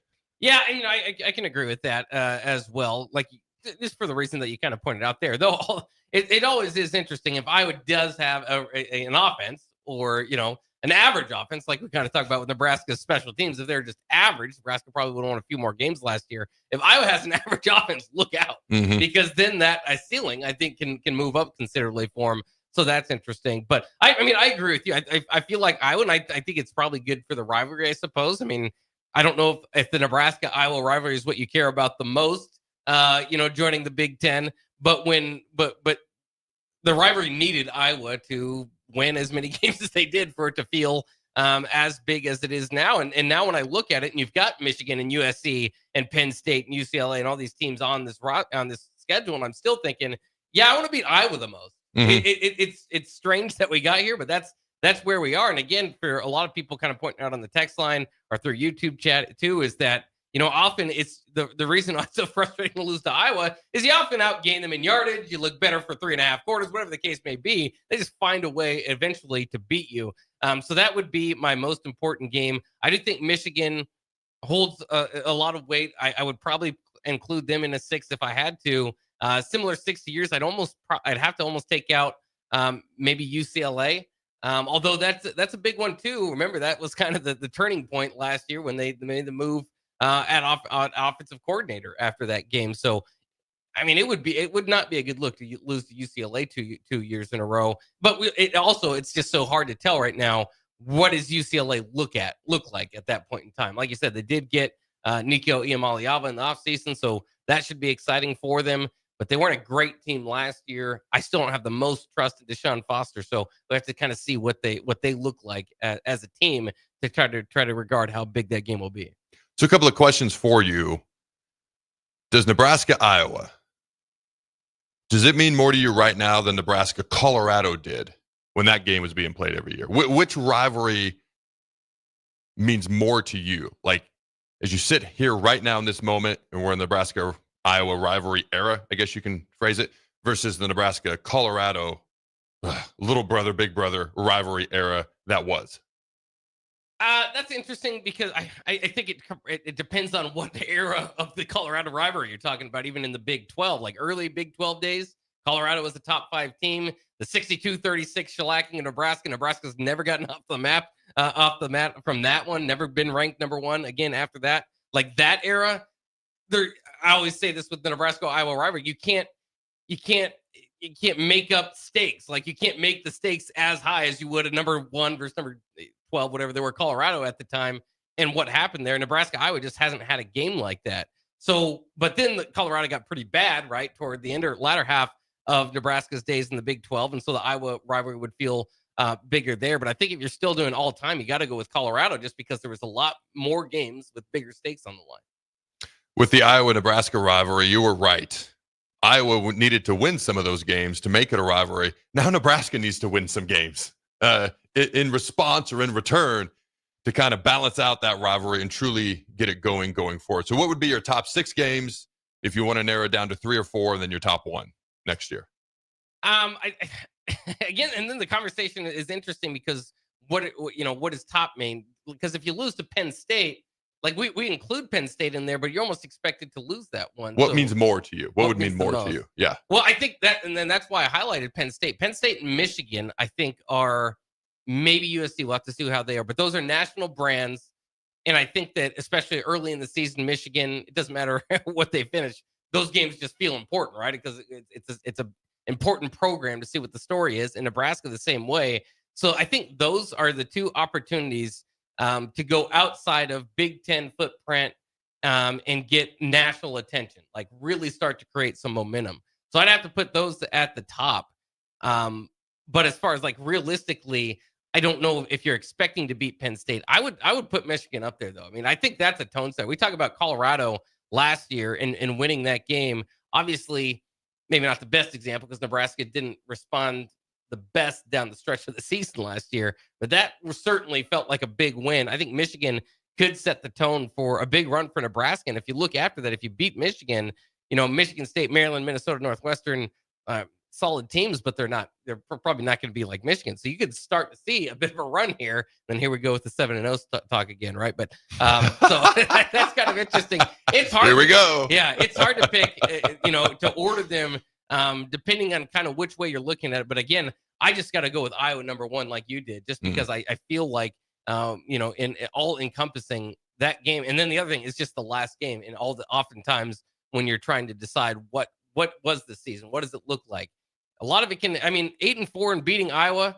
Okay. 7-5 and losing to Iowa. We're upset. It's a fair point. Okay. You've also talked me into including the Michigan game. So while you were finishing up there, I'm like, all right, what game am I swapping out? Because you've talked me into it. The tone set is what got me. Because you're right. Let's say we are 3-0 or it's 2-1. And that would be a disappointment heading into Michigan. But if we beat Michigan, and what adds to it? True freshman quarterback.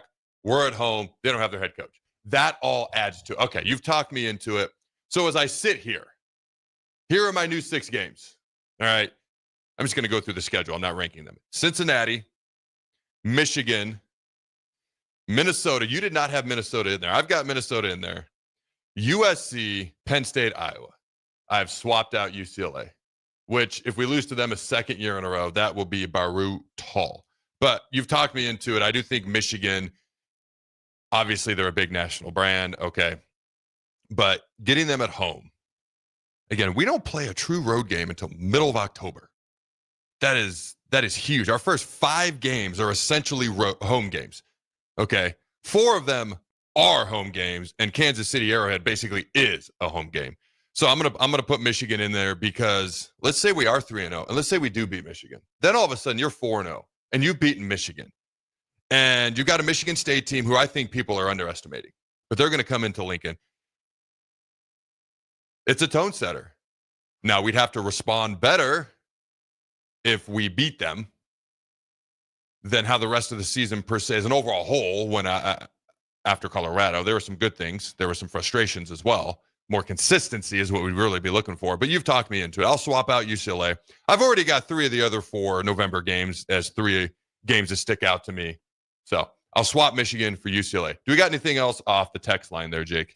A few thoughts here. Kip says the Colorado win got me through the entire season last year and the Creighton basketball win. So it lets you know sometimes what those rivalries can get you going. So imagine had we lost to Colorado. Imagine that. Like, I think people almost sometimes look back on that like, oh, did we put too much into that? And then we couldn't keep the momentum going. Well, no, that's part of playing consistent, good high-level sports, whatever it is, football, basketball, baseball, etc. But imagine how we lost. No, we won. Imagine how we lost, Jake. And I like that he pointed out the Nebraska win over Creighton in basketball. That does help there as well. Sorry, go ahead. So Jesse says Colorado was the bigger rivalry, no question. Bill and Bennett says DP will have my head for that PJ Fleck love. So that's probably fair out there. And then Andrew said he overheard on YouTube, says I overheard Jake saying he wants an Iowa-Minnesota national championship game. That would be my dream. The Floyd of Rosedale. Wow. Brought up to the biggest level of college football. Floyd of Rosedale, my favorite trophy game in college football. Wow.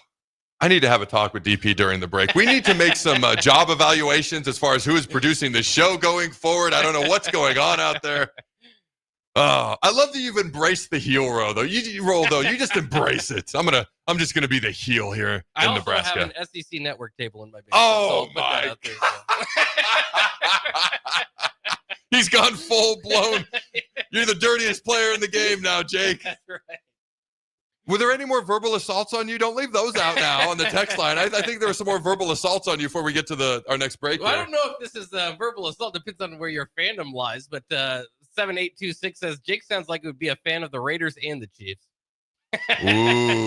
Ooh. All right. I'm picking up what you're putting down, having the AFC West rivalry, Raiders and Broncos in my house with my kids. So I get that. And right. Mississippi Mud Dog chimes in, says he wants to see me get choke slammed. So there you go. A public flogging is in Jake's near future. A public flogging, ladies and gentlemen. All right, don't go anywhere. We'll be right back. Empower a child today with the Teammates Mentoring Program. Hope is only a conversation away when you choose to share your talent, time, and heart with the child. Together, you can build a relationship based on strengths and chart a brighter future, 1 week at a time. Find out how you can be a mentor by visiting LincolnTeammates.org. Become what you needed as a kid by joining the Teammates Mentoring Program today. Are you looking for an exciting new way to put your skills to work? Explore new career options in the fintech industry at Currency, a Sandhills global company. We offer full-time positions in financial sales, compliance, operations, and other fields. We also offer a 4.5-day work week, an attractive benefits package, and opportunities for advancement. Put your motivation to work and grow with us at Currency. Visit gocurrency.com/careers to learn more. If you want to make new floor shopping easier, come to O Street Carpet. Hi, I'm Steve Carper. Our flooring professionals can help you choose the best flooring for you, your family, and your budget. We eliminate the confusion. Even better, you'll be enjoying your new flooring much sooner. No 6 or 8 week waits. We'll install right away and save you money on installation. Floor shopping made easy every day at O Street Carpet. O Street Carpet. 1732 O Street. Family owned and operated. Always the best value. Spring sports are here and it's time to upgrade your equipment. But don't go rushing to your big box store. Play It Again Sports is your place to go for all spring sports equipment for baseball, softball, golf, and disc golf. Play It Again Sports has quality, slightly to gently used equipment, and 50% of their inventory is actually new equipment. And don't forget, buying from them is a great way to get new products with great discounts by also bringing in your used items for store credit or cash on the spot. Play It Again Sports at 48th and Vine. Hey guys, you have heard about the Farrell's 10-week challenge for years on the ticket. If you still haven't joined us for this amazing challenge, what are you waiting for? You could be our next $1,000 winner like Derek, who just lost 30 pounds, 23 inches, and 8% body fat. Derek changed his life in the 10-week challenge, and so can you. Farrell's combines kickboxing, strength training, and nutrition coaching to get you the results you have been waiting for. Join us July 12th for the Summer 10-Week Challenge. Go to fxblincoln.com to enroll today. Are you looking to upgrade or improve the garage door on your home? This is Cameron Hall of Doors Plus. At Doors Plus, we guarantee to offer a wide selection of options from 5 leading garage door manufacturers as we deliver a free estimate, exact measurements, and rapid installation with a 3 to 5 week time frame. When you choose Doors Plus for your residential garage door needs, you'll work with our experienced technicians and be ensured that your new door seamlessly complements your home. Give us a call at 402-590-5800 or visit us online at doorsplusllc.com. Doors Plus, garage doors and more. Empower a child today with the Teammates Mentoring Program. Hope is only a conversation away when you choose to share your talent, time, and heart with a child. Together, you can build a relationship based on strengths and chart a brighter future, 1 week at a time. Find out how you can be a mentor by visiting LincolnTeammates.org. Become what you needed as a kid by joining the Teammates Mentoring Program today. Your Nebraska Lottery announces the 2025 NASCAR Powerball Playoff. And it's a great way to get on track for a chance to win $1,000. From May 27th to June 23rd, buy $2 of Powerball, enter the voucher number online, and you could be one of 20 winners of $1,000 and a chance to win a VIP trip to the NASCAR Championship Weekend at Phoenix Raceway. Roar into any Nebraska Lottery retailer and buy $2 of Powerball today. Powerball top prize odds 1 in 292 million. Are you ready for a new opportunity? Check out Sandhills Global. Join a dynamic team where your skills are valued and your career can soar. We offer full-time positions with a 4.5-day work week, competitive pay, excellent benefits, and a positive work environment. From IT and marketing to sales and finance, we're looking for talented individuals like you. Apply today at sandhills.jobs and take the first step towards an exciting future. That's sandhills.jobs. Don't wait. Apply now. Wall to Wall Wine and Spirits is your place in North Lincoln to go for all your needs in wine, spirits, and beer. They also have a large variety of cigars in their walk-in humidor, and they have a top-notch walk-in temperature-controlled high-end wine room. Plus, you can enjoy free samples from their tasting bar. There's only one place to go for all your needs for spirits and cigars. That's Wall to Wall Wine and Spirits on North 27th Street in Lincoln.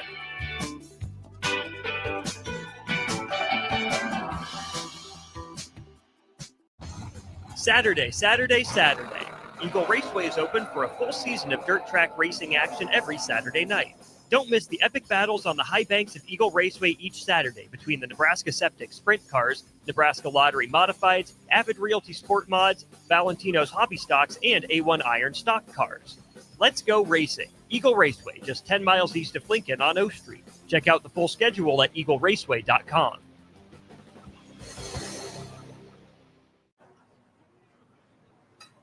A smoke-free environment is the only way to fully protect from the dangers of secondhand smoke. That's why smoke-free policies are so important to me. Whether it's in my car, apartment building, or when I'm dining outdoors, there's no place for secondhand smoke or e-cigarette aerosol. Breathe easier knowing the facts. Visit smokefree.ne.gov. Paid for by Tobacco Free Nebraska. Aired with the Nebraska Broadcasters Association and this station. This is the Adam Carriker Show on 93.7 The Ticket and theticketfm.com. All right, ladies and gentlemen. We're back. Not my normal intro, because I've been doing a lot of thinking. We have not accounted for the fact that we have the 18th toughest schedule in the Big Ten, according to some. Should we call it a bakery because it's full of cupcakes? Do you factor that in? Like, if we had Oklahoma and Florida's schedule, would you look at it the same? And I can go through everyone that Florida plays. Just look at the NFC East, West, and North. It's basically all those teams. So how do we factor in the strength of schedule here? And again, we don't know. Again, I pointed this out a bunch of times. Indiana was way better than we thought. Illinois, way better than we thought. Then you go to the end of the year, Iowa, Wisconsin, we're kind of limping through. Unfortunately, we didn't beat both those teams. You look at this year, you kind of project what teams are going to be. But in this day and age of the transfer portal, you don't really know. Again, I'm going to stick with the first three. It is fair to expect to be 3-0 after those first three games. Beyond that, it is so wildly unpredictable, and you really don't know what to expect. It's part of the fun of college football. It's part of what makes it maddening as a Nebraska fan, if we're being honest with you. Okay, but talk to me about this schedule and how that factors into what you expect when it comes to wins and losses there, Jake. Well, it is interesting, especially in modern college football, where these, especially just Big Ten, the giant conference between the Big Ten and the SEC, when we go through these schedules, and you can call this one a cupcake schedule, when 25% of the schedule is Michigan, Penn State, and USC. Mm-hmm. So, Yeah. I mean, you can call it a cupcake, but I mean, it still has its challenges to it. Now, obviously, like we said, I mean, not having to play a road game till October certainly helps. I mean, there are factors in it that factor in well for Nebraska. But I don't know. I don't lean too heavy into it. I can understand like the difference between that and some of the tougher, like Northwestern schedule and the Big Ten is just tougher. So, I mean, there are definitely levels to it.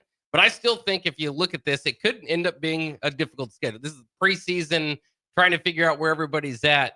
Can sometimes be a little bit tough. I mean, maybe Northwestern is this year's team. Maybe not quite to the Indiana level, but maybe we've seen Northwestern go basically 1-11 coming off a 9-3 season. They have jumped up and down. So we don't really know what we have in front of us, but certainly it does change the way you talk about the predictions heading into it, right? If we had Florida's schedule, Oklahoma's schedule, and you say 7-5 coming out of that feels a lot better than 7-5 with Nebraska's schedule.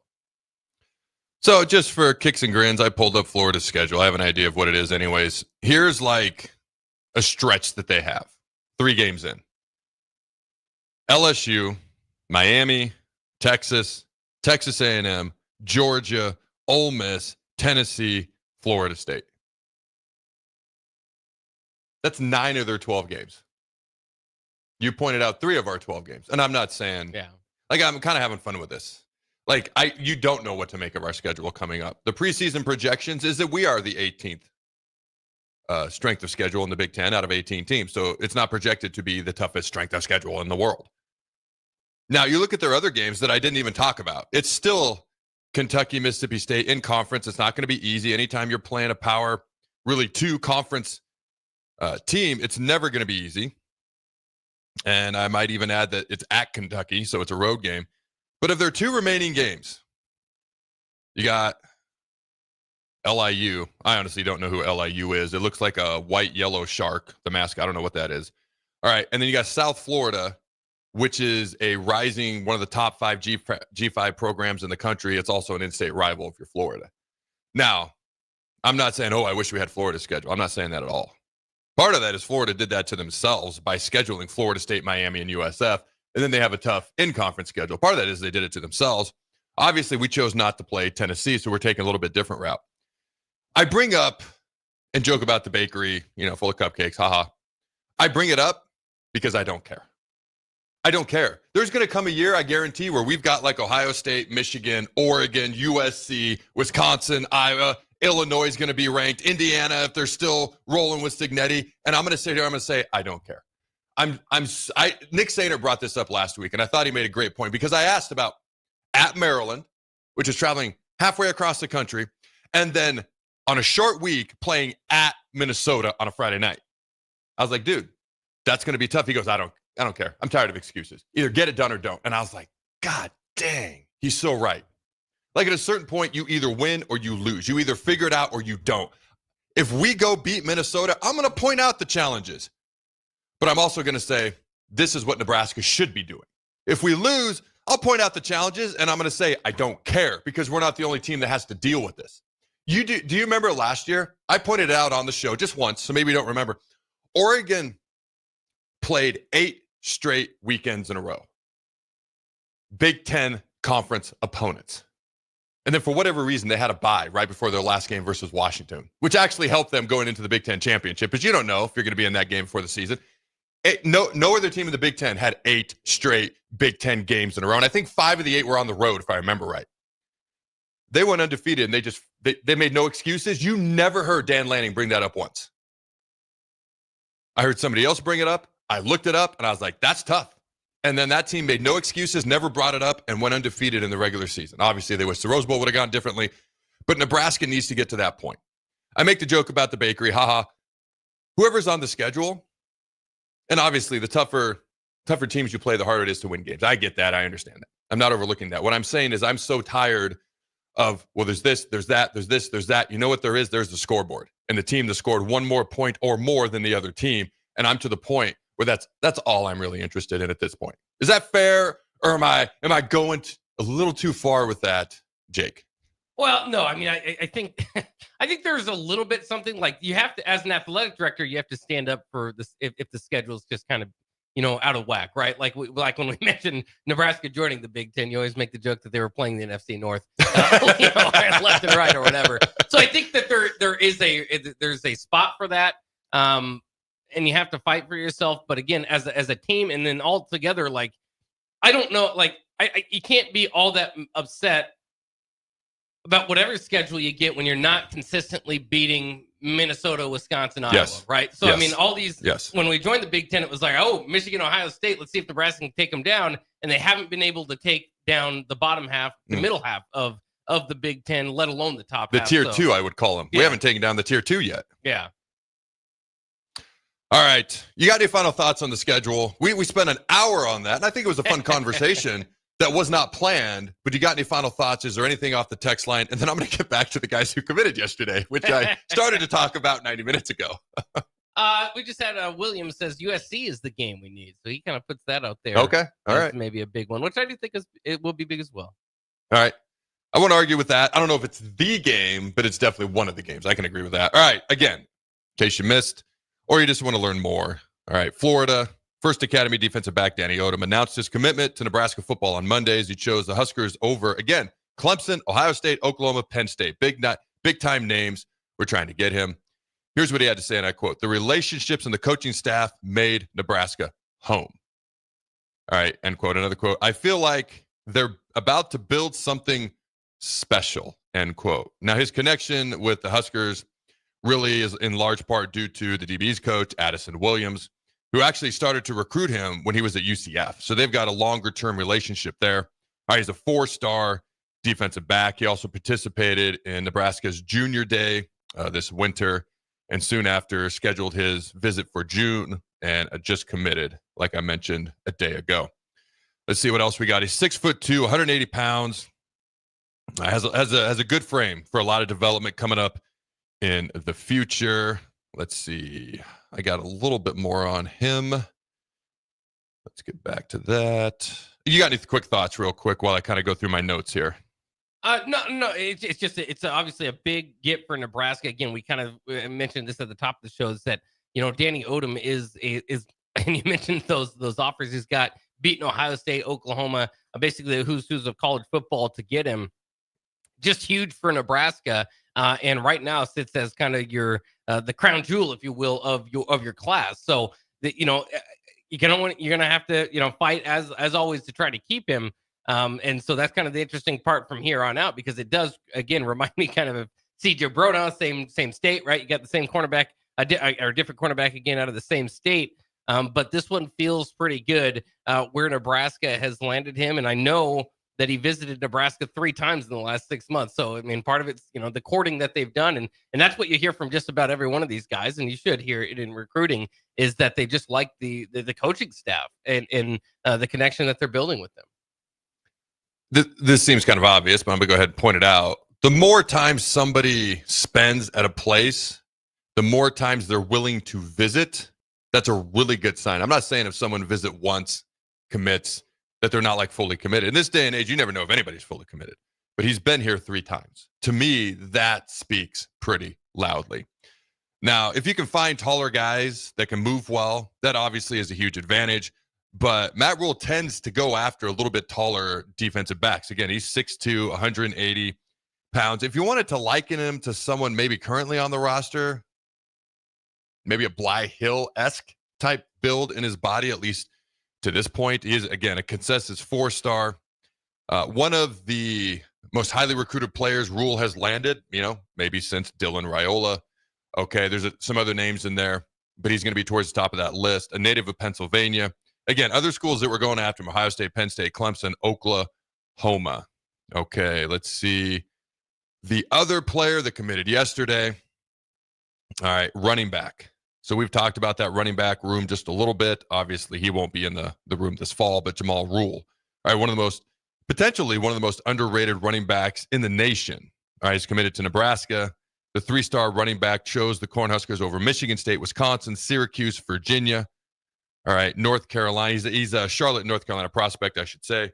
He was among Nebraska's one of their top running back targets for the 2026 class. All right, he is 6 foot, 205 pounds, and as a junior in high school, had 134 rushing attempts for 1,236 yards, averaged 9.2 yards per carry, 15 touchdowns as well. He was named the 2024 North Carolina All-State team. Currently, Jamal Rule appears to be a hidden gem potentially in this 2026 class. It wouldn't entirely shock me if he ends up being a 4-star by the time he arrives on campus here at Nebraska, assuming everything goes hopefully the way that we would like it to. And he'll probably attract attention from more schools. So this is a situation, with Odom, with Rule, it is spelled differently for those who haven't seen his name. You got to continue to recruit them. I feel like as a college coach, you never stop recruiting, ever. You have to recruit high school kids. You got to recruit talent, transfer portal kids. You have to evaluate all these guys. And then you have to recruit your own current roster to a certain degree. All right, at least until contracts become more into effect than they already are. You just never stop recruiting because he's probably going to have a big senior season and people are probably going to keep coming after him, so to speak, trying to get him to change his mind. Now, with his style of running, all right, he likes to a lot of running backs are kind of juke type guys or more power backs, so they got the breakaway speed. He seems to be kind of like a one cut and go. In other words, like if you're running a zone scheme, one of the strengths of a zone running back, a running back who's good at running zone plays within a zone scheme is really you don't know where the holes are going to be.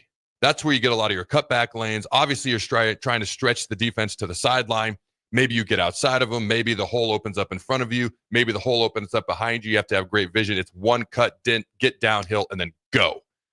Okay, it doesn't fit every running back out there. Some guys fit better in a power scheme. Some guys, obviously, different players have different strengths. He seems to really excel in a zone running scheme. Again, it's one cut, get downhill, boom, and go. And that really is something that's a strength of a zone running scheme type running back. Once again, 9.2 yards per carry. All right, he only played 7 games last year, but he is one of those guys, if I were to describe him, he's one of those guys that can be a home run hitter on a football field, so to speak. Okay, now the Huskers actually brought in 2 backs for an official visit during the June window, Rule and Brian Bonner. All right, you could say that Bonner maybe had the higher recruiting ranking, but Rule has talked about it's not just the recruit or the rankings, it is the person, the player, and how they're going to mesh if and when they come to campus. All right, Matt Rule does tend to be more decisive. Rule is a little bit thicker and a little bit more decisive in his running style, which is one of the reasons he's good is running the zone scheme as a zone type running back. All right, you got any quick thoughts here, Jake, on either one of these players? Yeah, it's just I'm intrigued by especially running back recruiting, right? Because E.J. Barthel, so far at his time at Nebraska, I don't know if you'd give the highest grade as far as what he's done as a running back coach, but he's still here, right? Which is more to say than some of the other offensive hires that Nebraska has made. But it almost has been a challenge to see Emmett Johnson as their lead back, right? I mean, he's had to fight for it over the last couple of years, finished 2 years ago looking like their lead back, and then, got to the point where he was only getting, sometimes not getting a carry.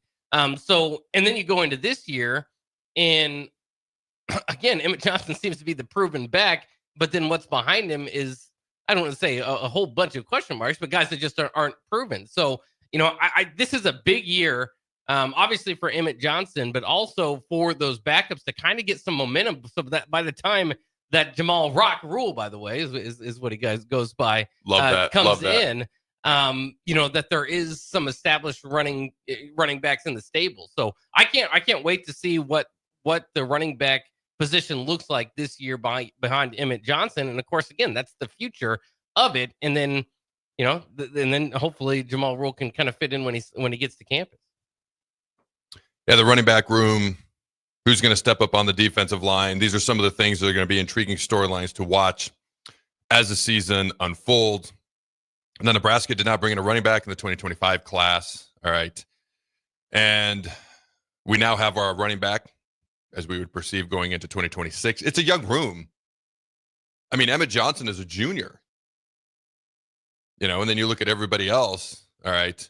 You got guys like Mekhi Nelson, Quentin Ives. You got some freshmen that are coming in, Jamarian Parker. Okay. It's a very young room. So we're going to see who emerges, who steps up. And I'm excited to see, watch Rule's senior season and ultimately what he looks like when he steps on campus as well. All right. Don't go anywhere, ladies and gentlemen. We'll be right back. Are you ready for a new opportunity? Check out Sandhills Global. Join a dynamic team where your skills are valued and your career can soar. We offer full-time positions with a 4.5-day work week, competitive pay, excellent benefits, and a positive work environment. From IT and marketing to sales and finance, we're looking for talented individuals like you. Apply today at sandhills.jobs and take the first step towards an exciting future. That's sandhills.jobs. Don't wait. Apply now. Hey guys, you have heard about the Farrell's 10-week challenge for years on the ticket. If you still haven't joined us for this amazing challenge, what are you waiting for? You could be our next $1,000 winner like Derek, who just lost 30 pounds, 23 inches, and 8% body fat. Derek changed his life in the 10-week challenge, and so can you. Farrell's combines kickboxing, strength training, and nutrition coaching to get you the results you have been waiting for. Join us July 12th for the Summer 10-Week Challenge. Go to fxblincoln.com to enroll today. Raising Cane's is the only fuel I need. Their chicken fingers always fill my tank. So when I'm running on fumes, I always refuel at Raising Cane's. But turns out, not everything's fueled by Cane's. Guess the old girl prefers her sauce unleaded. One love. If you want to make new floor shopping easier, come to O Street Carpet. Hi, I'm Steve Carper. Our flooring professionals can help you choose the best flooring for you, your family, and your budget. We eliminate the confusion. Even better, you'll be enjoying your new flooring much sooner. No 6 or 8 week waits. We'll install right away and save you money on installation. Floor shopping made easy every day at O Street Carpet. O Street Carpet. 1732 O Street. Family owned and operated. Always the best value. At Parkview Animal Hospital in Lincoln, it's not just their professional care that sets them apart, but their warm staff and state-of-the-art facilities. Whether it's for a routine checkup or a comprehensive medical procedure, at Parkview, your pet isn't just another number, but a valued member of their caring family. Visit them at pahlincoln.com today and in person just south of 14th and Pine Lake Road. Parkview Animal Hospital, your pet, their passion for happier, healthier, furry friends. Have you been injured in an accident and don't know where to turn? You need an attorney you can trust to handle your case with professionalism and compassion. The attorneys at Liberty Law Group understand that a call to an attorney is a call for help.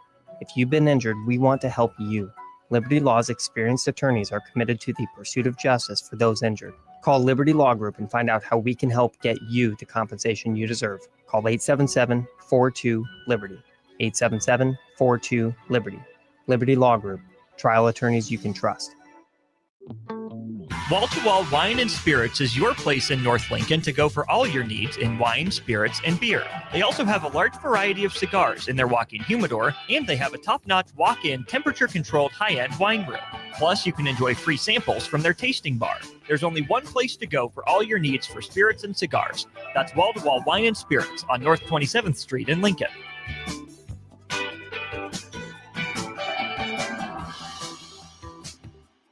You've heard the phrase bigger is better. Hello, this is Joe Cordell of Cordell & Cordell. As applied to family law firms, this phrase can be misleading. Yes, it's true that more resources, proven processes, a wealth of shared experience and expertise, these are all good things. But it's also true that being local has its advantages for a law firm. Familiarity with judges, with local experts, opposing counsel, even the local rules and practices. So if you're a guy confronting a family law matter, you should be thinking right now, I need all the above. I need big and local. In that case, call Cordell & Cordell, a national law firm comprised of local offices with local attorneys who practice in local courts. Remember, for over 35 years, we've been the partner that you can count on. Schedule an appointment with one of Cordell & Cordell's Lincoln area attorneys. 402-858-3220. CordellCordell.com. 1221 N Street, Suite 801, Lincoln, Nebraska 68508. Husker fans, the 2025 Nebraska football season is right around the corner, and we need your support in the Sea of Red at Memorial Stadium this fall. You can now purchase a Husker football 3-game mini plan for only $185. This plan includes a ticket to USC plus Akron or Houston Christian and either Michigan State, Northwestern, or Iowa. Tickets are only available while supplies last. Purchase your Husker football 3-game mini plan today, or for more information, visit huskers.com/tickets. Go Big Red. Gaina Trucking is hiring CDL Class A and B drivers. Their strong team culture makes it not a job, but a career. Gaina Trucking offers health, vision, and dental insurance, 401k with company match, an employee assistance program, and other bonus programs. Build a better career today with great team culture at Gaina Trucking. Learn more and apply today at GainaTrucking.com.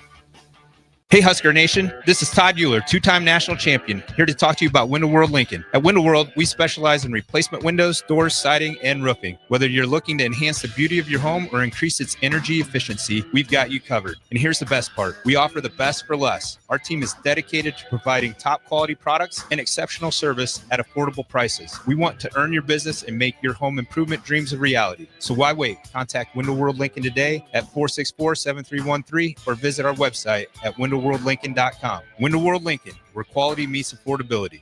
93.7 The Ticket, Fox, KFXL weather. Sponsored by John Henry's Plumbing, Heating, and Air Conditioning. The Lincoln forecast for today, a chance of showers and storms throughout the day. Otherwise cloudy with light winds, and the high is 84. Tonight, showers and thunderstorms likely, low around 71. And tomorrow, a chance of showers and storms throughout the day. Otherwise, partly sunny, breezy, and hot with a high near 94. Meteorologist Kyle from 93.7 The Ticket, TicketFM.com.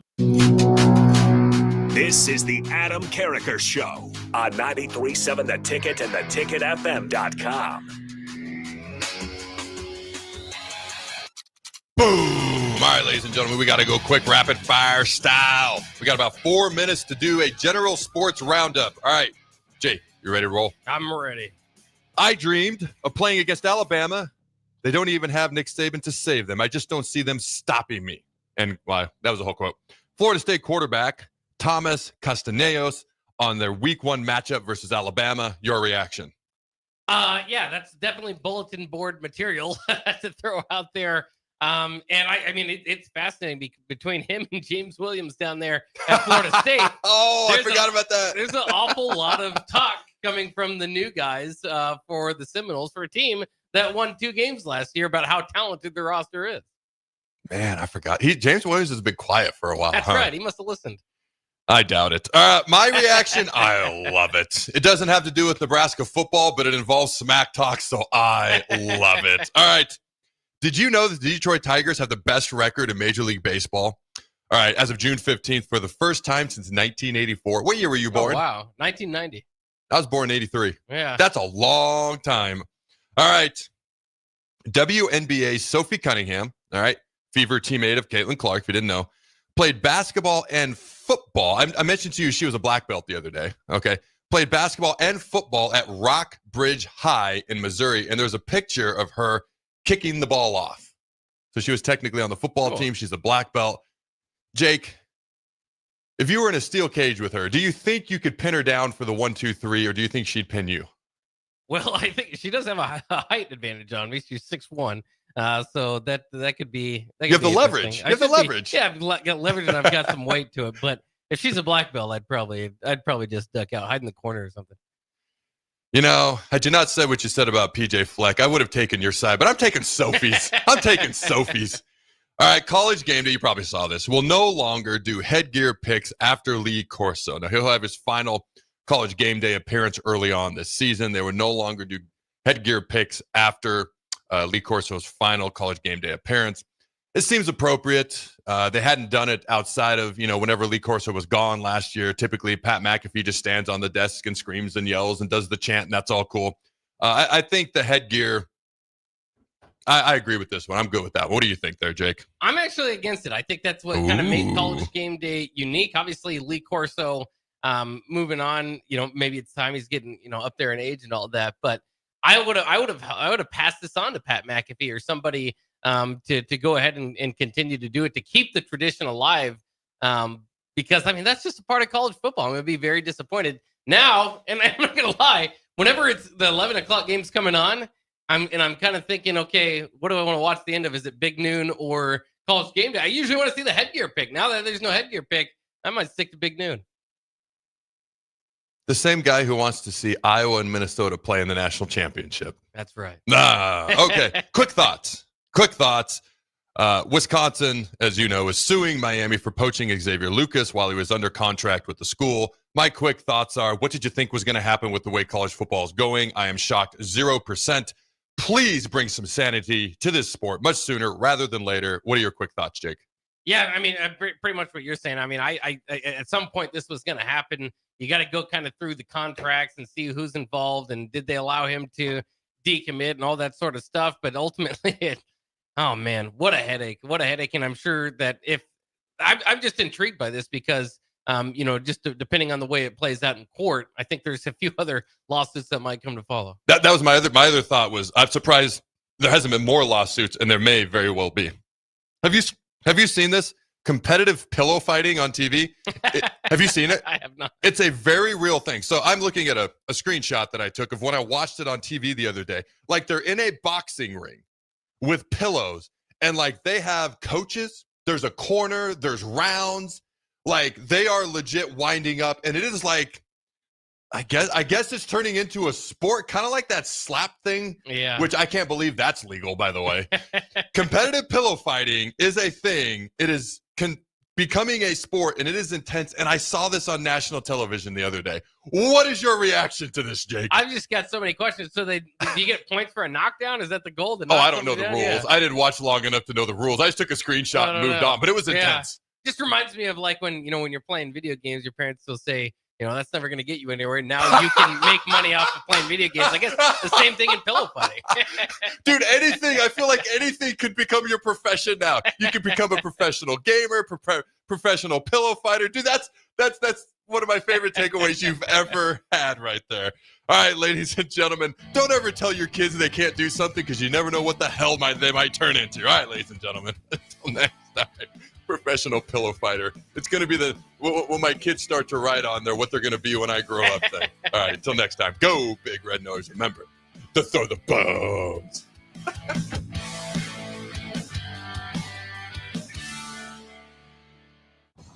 Saturday.